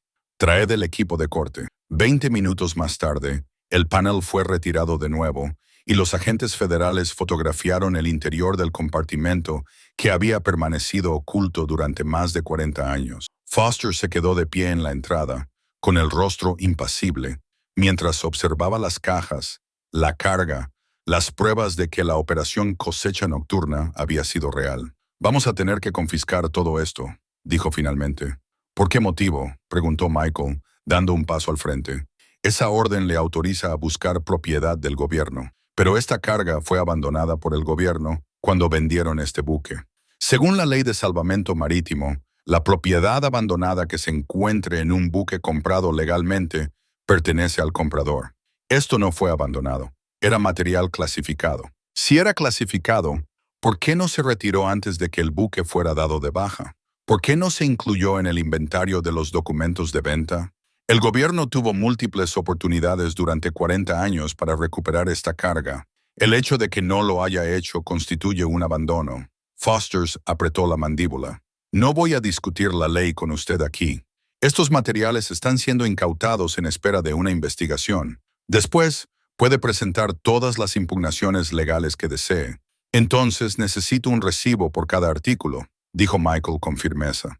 Un inventario detallado, fotografías, documentación de la cadena de custodia, y le advierto desde ya que hemos identificado artículos específicos en este cargamento que pertenecen a ciudadanos particulares cuya propiedad fue robada durante el Holocausto. Esas familias tienen reclamaciones legales que prevalecen sobre cualquier interés del gobierno. Sarah dio un paso al frente. Hasta ese momento, había permanecido en silencio, observando desde un rincón de la sala. Agente Foster, mi nombre es Sarah Steinberg Klein. Esa escultura de bronce en la vitrina más cercana a usted pertenecía a mis abuelos. Fue robada de su casa en Viena en 1938 por los nazis. Mi familia la ha estado buscando durante 82 años. Se acercó y Maya vio que Sarah había traído una carpeta con ella. Tengo documentación, fotografías de la casa de mis abuelos en las que se ve la escultura, testimonios de supervivientes que la recuerdan, registros de exportación de antes de la guerra. Esa pieza es legalmente mía según el derecho internacional sobre el arte saqueado por los nazis. Foster miró la escultura y luego a Sarah. Su expresión se suavizó ligeramente. Mamá, entiendo que esto es importante para ti, pero mis órdenes son asegurar todos los materiales encontrados en este barco, incluida la escultura. Entonces me estás robando, dijo Sarah en voz baja, igual que hicieron los nazis con mis abuelos. Estás quitándonos algo que pertenece a mi familia y lo estás escondiendo donde no podemos alcanzarlo. Esa no es mi intención, pero ese es el efecto. La sala quedó en silencio. Maya observó el rostro de Foster y vio cómo luchaba con el peso de las palabras de Sarah. Era un agente federal que seguía órdenes, pero también era un ser humano que se enfrentaba a una mujer cuya familia había sufrido una pérdida inimaginable. Finalmente, dijo, anotaré tu reclamación en mi informe. Recomendaré que la Oficina Legal de la Marina dé prioridad a la revisión de cualquier cuestión relacionada con la restitución. Es lo mejor que puedo hacer. No es suficiente, dijo Sarah, pero su voz sonaba cansada. Nunca es suficiente. La incautación duró 3 horas. Los agentes catalogaron todos los objetos del compartimento, los fotografiaron y los guardaron en maletas de seguridad. Cargaron las cajas en sus vehículos mientras Mia observaba, sintiéndose impotente y enfadada. La espina danzante fue uno de los últimos objetos que se llevaron. Sarah se quedó cerca mientras un agente la envolvía cuidadosamente en espuma protectora. Su rostro estaba surcado por lágrimas que ya había dejado de intentar ocultar. Pensé que por fin la había encontrado, le susurró a Mia después de todos estos años. La tuve en mis manos y ahora ha vuelto a desaparecer. Lo recuperaremos, dijo Mia, tratando de sonar segura. Michelle es bueno, luchará por ti. Tengo 73 años. ¿Cuántos años más tengo que luchar? Maya no supo qué responder. A las 2 de la tarde, los agentes se habían ido. El compartimento estaba vacío, las maletas cargadas en los vehículos del gobierno y se habían marchado. Foster le había dejado a Mia un recibo, un número de expediente e instrucciones para dirigir cualquier consulta a la oficina legal del NCIS. El submarino parecía violado, vaciado. Mia atravesó la sala de comunicaciones y se quedó mirando el espacio vacío donde se había escondido una fortuna. Lo único que quedaba era polvo y los fantasmas de lo que podría haber sido. Michael la encontró allí. Esto no ha terminado, dijo. Tenemos documentación, testimonios, precedentes legales. Vamos a presentar reclamaciones ante la Marina, el Departamento de Estado y organizaciones internacionales de restitución. El gobierno no puede quedarse con este cargamento indefinidamente. ¿Cuánto tiempo llevará? ¿Mes? Quizás años. Pero ganaremos, Maya. Estoy seguro de ello. ¿Y qué hay de Sarah? ¿Cuántos años le quedan? Michael se quedó callado un momento. Voy a dar prioridad a su caso. El baile tiene una procedencia clara, una propiedad documentada y el derecho internacional respalda su devolución. Si conseguimos recuperar esa pieza rápidamente, sentará un precedente para el resto. Maya asintió, pero se sentía vacía. Lo había hecho todo bien. Había intentado devolver los bienes robados a sus legítimos propietarios, y el gobierno había intervenido y se lo había llevado todo.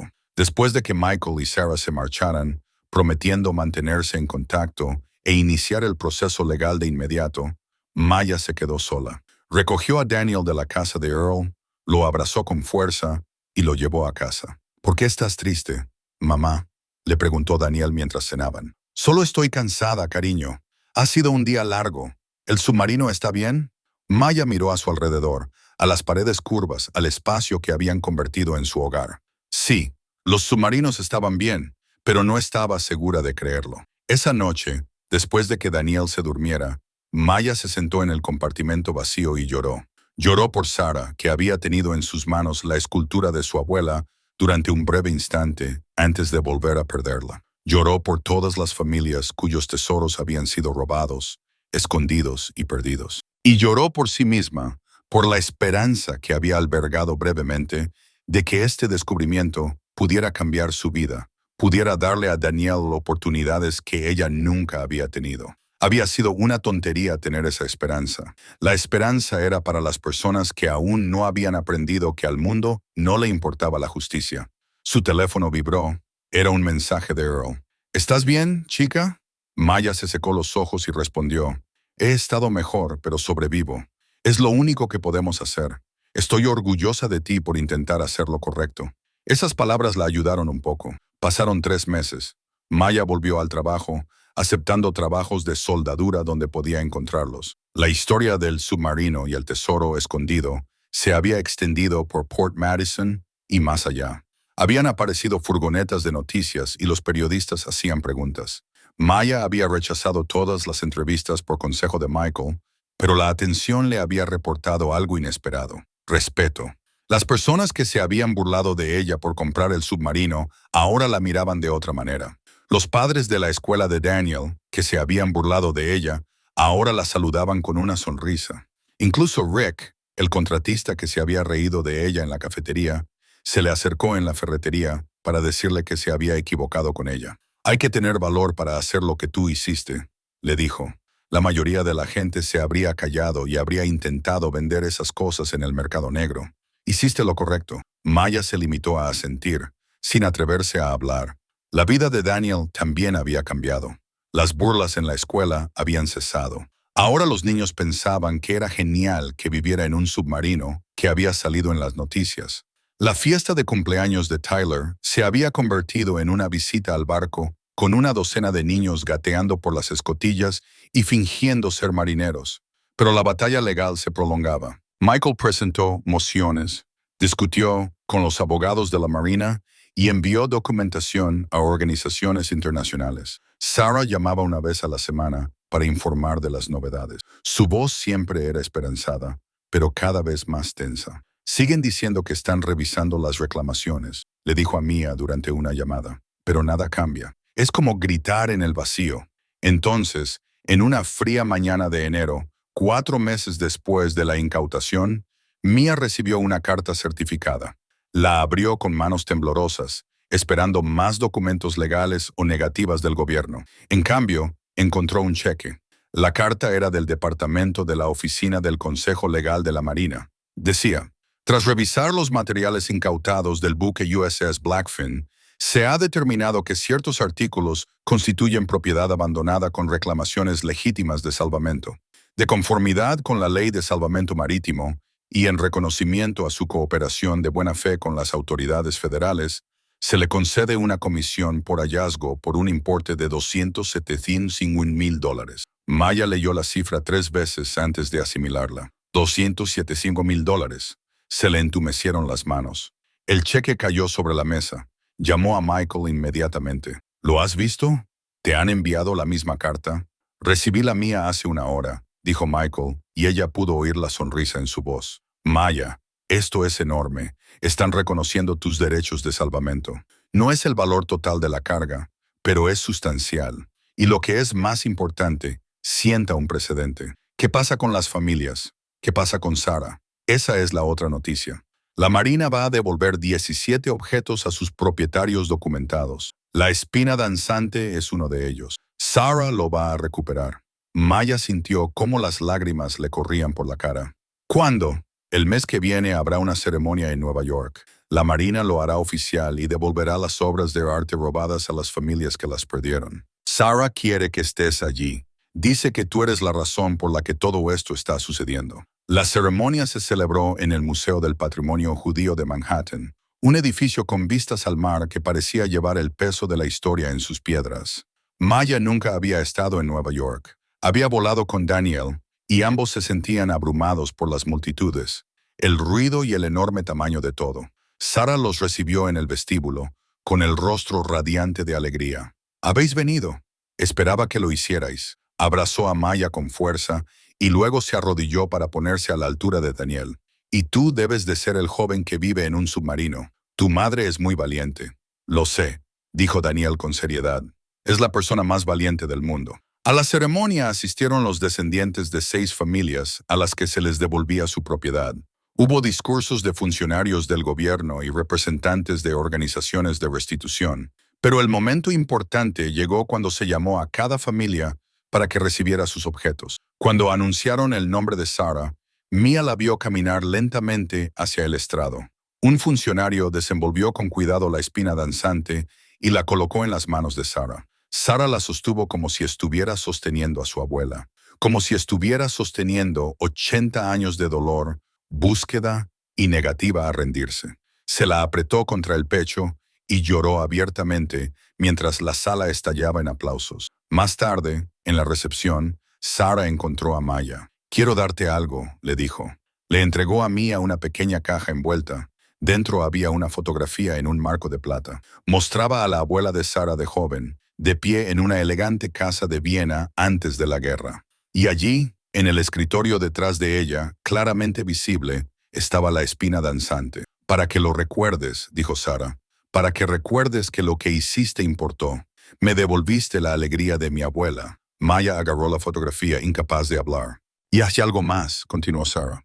«Michael no quería que te lo dijera todavía, pero no puedo esperar. La recompensa que recibiste es solo el principio. Estamos negociando con el gobierno en tu nombre por los artículos restantes.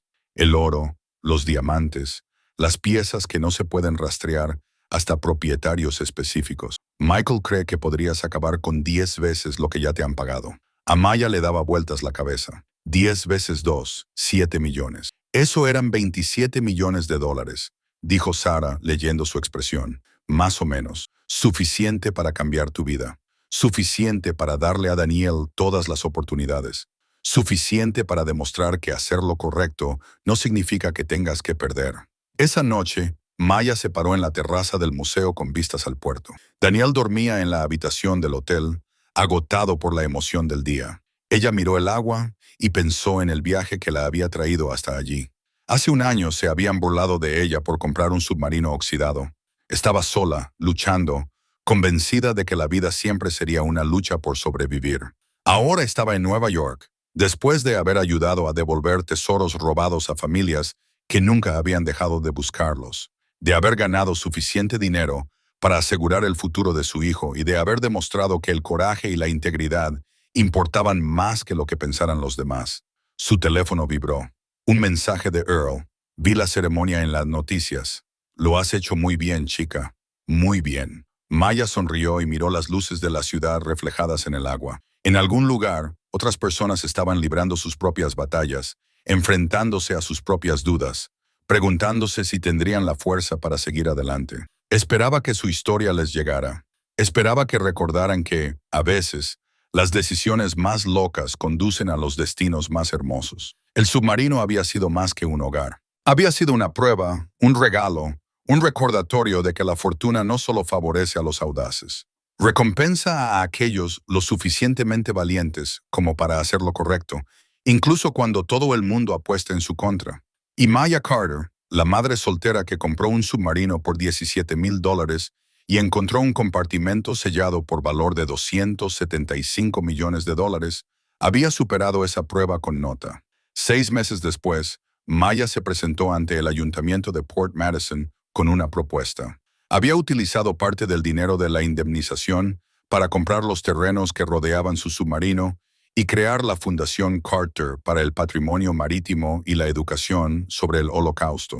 El submarino se convertiría en un museo y centro educativo, donde se contaría la historia de la Operación Cosecha Nocturna y la importancia de devolver los bienes culturales robados. Daniel, ahora con 9 años, estaba a su lado, seguro de sí mismo y orgulloso. Earl estaba sentado en la primera fila, sonriendo. Sarah había volado desde Nueva York para apoyar la propuesta. El consejo votó por unanimidad a favor de aprobarla. Cuando Maya salió de la sala de reuniones, los periodistas le preguntaron qué había aprendido de esta experiencia. Pensó en esa pregunta sobre el año que lo había cambiado todo. Aprendí que lo que los demás piensan de ti importa mucho menos que lo que sabes de ti mismo, dijo. Aprendí que hacer lo correcto a veces es lo más difícil, pero siempre vale la pena. Y aprendí que nunca debes subestimar lo que es posible cuando eres demasiado terco para rendirte. Miró a Daniel, que le apretó la mano. Y aprendí que el hogar no tiene que ver con las paredes o los suelos, ni con que los demás comprendan tus decisiones. El hogar tiene que ver con tener el valor de construir algo significativo, incluso cuando todos los demás te llaman loco. El submarino, que una vez había sido un símbolo de su locura, era ahora un faro de esperanza, un recordatorio de que a veces los lugares más insospechados esconden los mayores tesoros, y que a veces las personas que todos subestiman acaban cambiando el mundo. Porque Maya Carter había demostrado algo importante, que una madre soltera con grasa bajo las uñas y fuego en el corazón podía arriesgar $17,000 y convertirlos en un legado que marcaría la vida de generaciones. Las burlas se habían convertido en respeto. El submarino oxidado se había convertido en un hogar y un museo. Y el compartimento sellado, valorado en $275 millones, había abierto las puertas a un futuro más brillante de lo que Mir jamás había atrevido a soñar. Cualquiera puede encontrar un tesoro si es lo suficientemente valiente como para buscar en los lugares que todos los demás han abandonado. Porque a veces lo que el mundo llama locura es en realidad coraje disfrazado. Y a veces las mayores fortunas no se miden en oro o diamantes, sino en las vidas que tocamos y los errores que ayudamos a corregir. A continuación, 2 historias reales más increíbles sobre el coraje, el descubrimiento y el poder de creer en uno mismo cuando nadie más lo hace. Haga clic ahora para continuar el viaje con nosotros.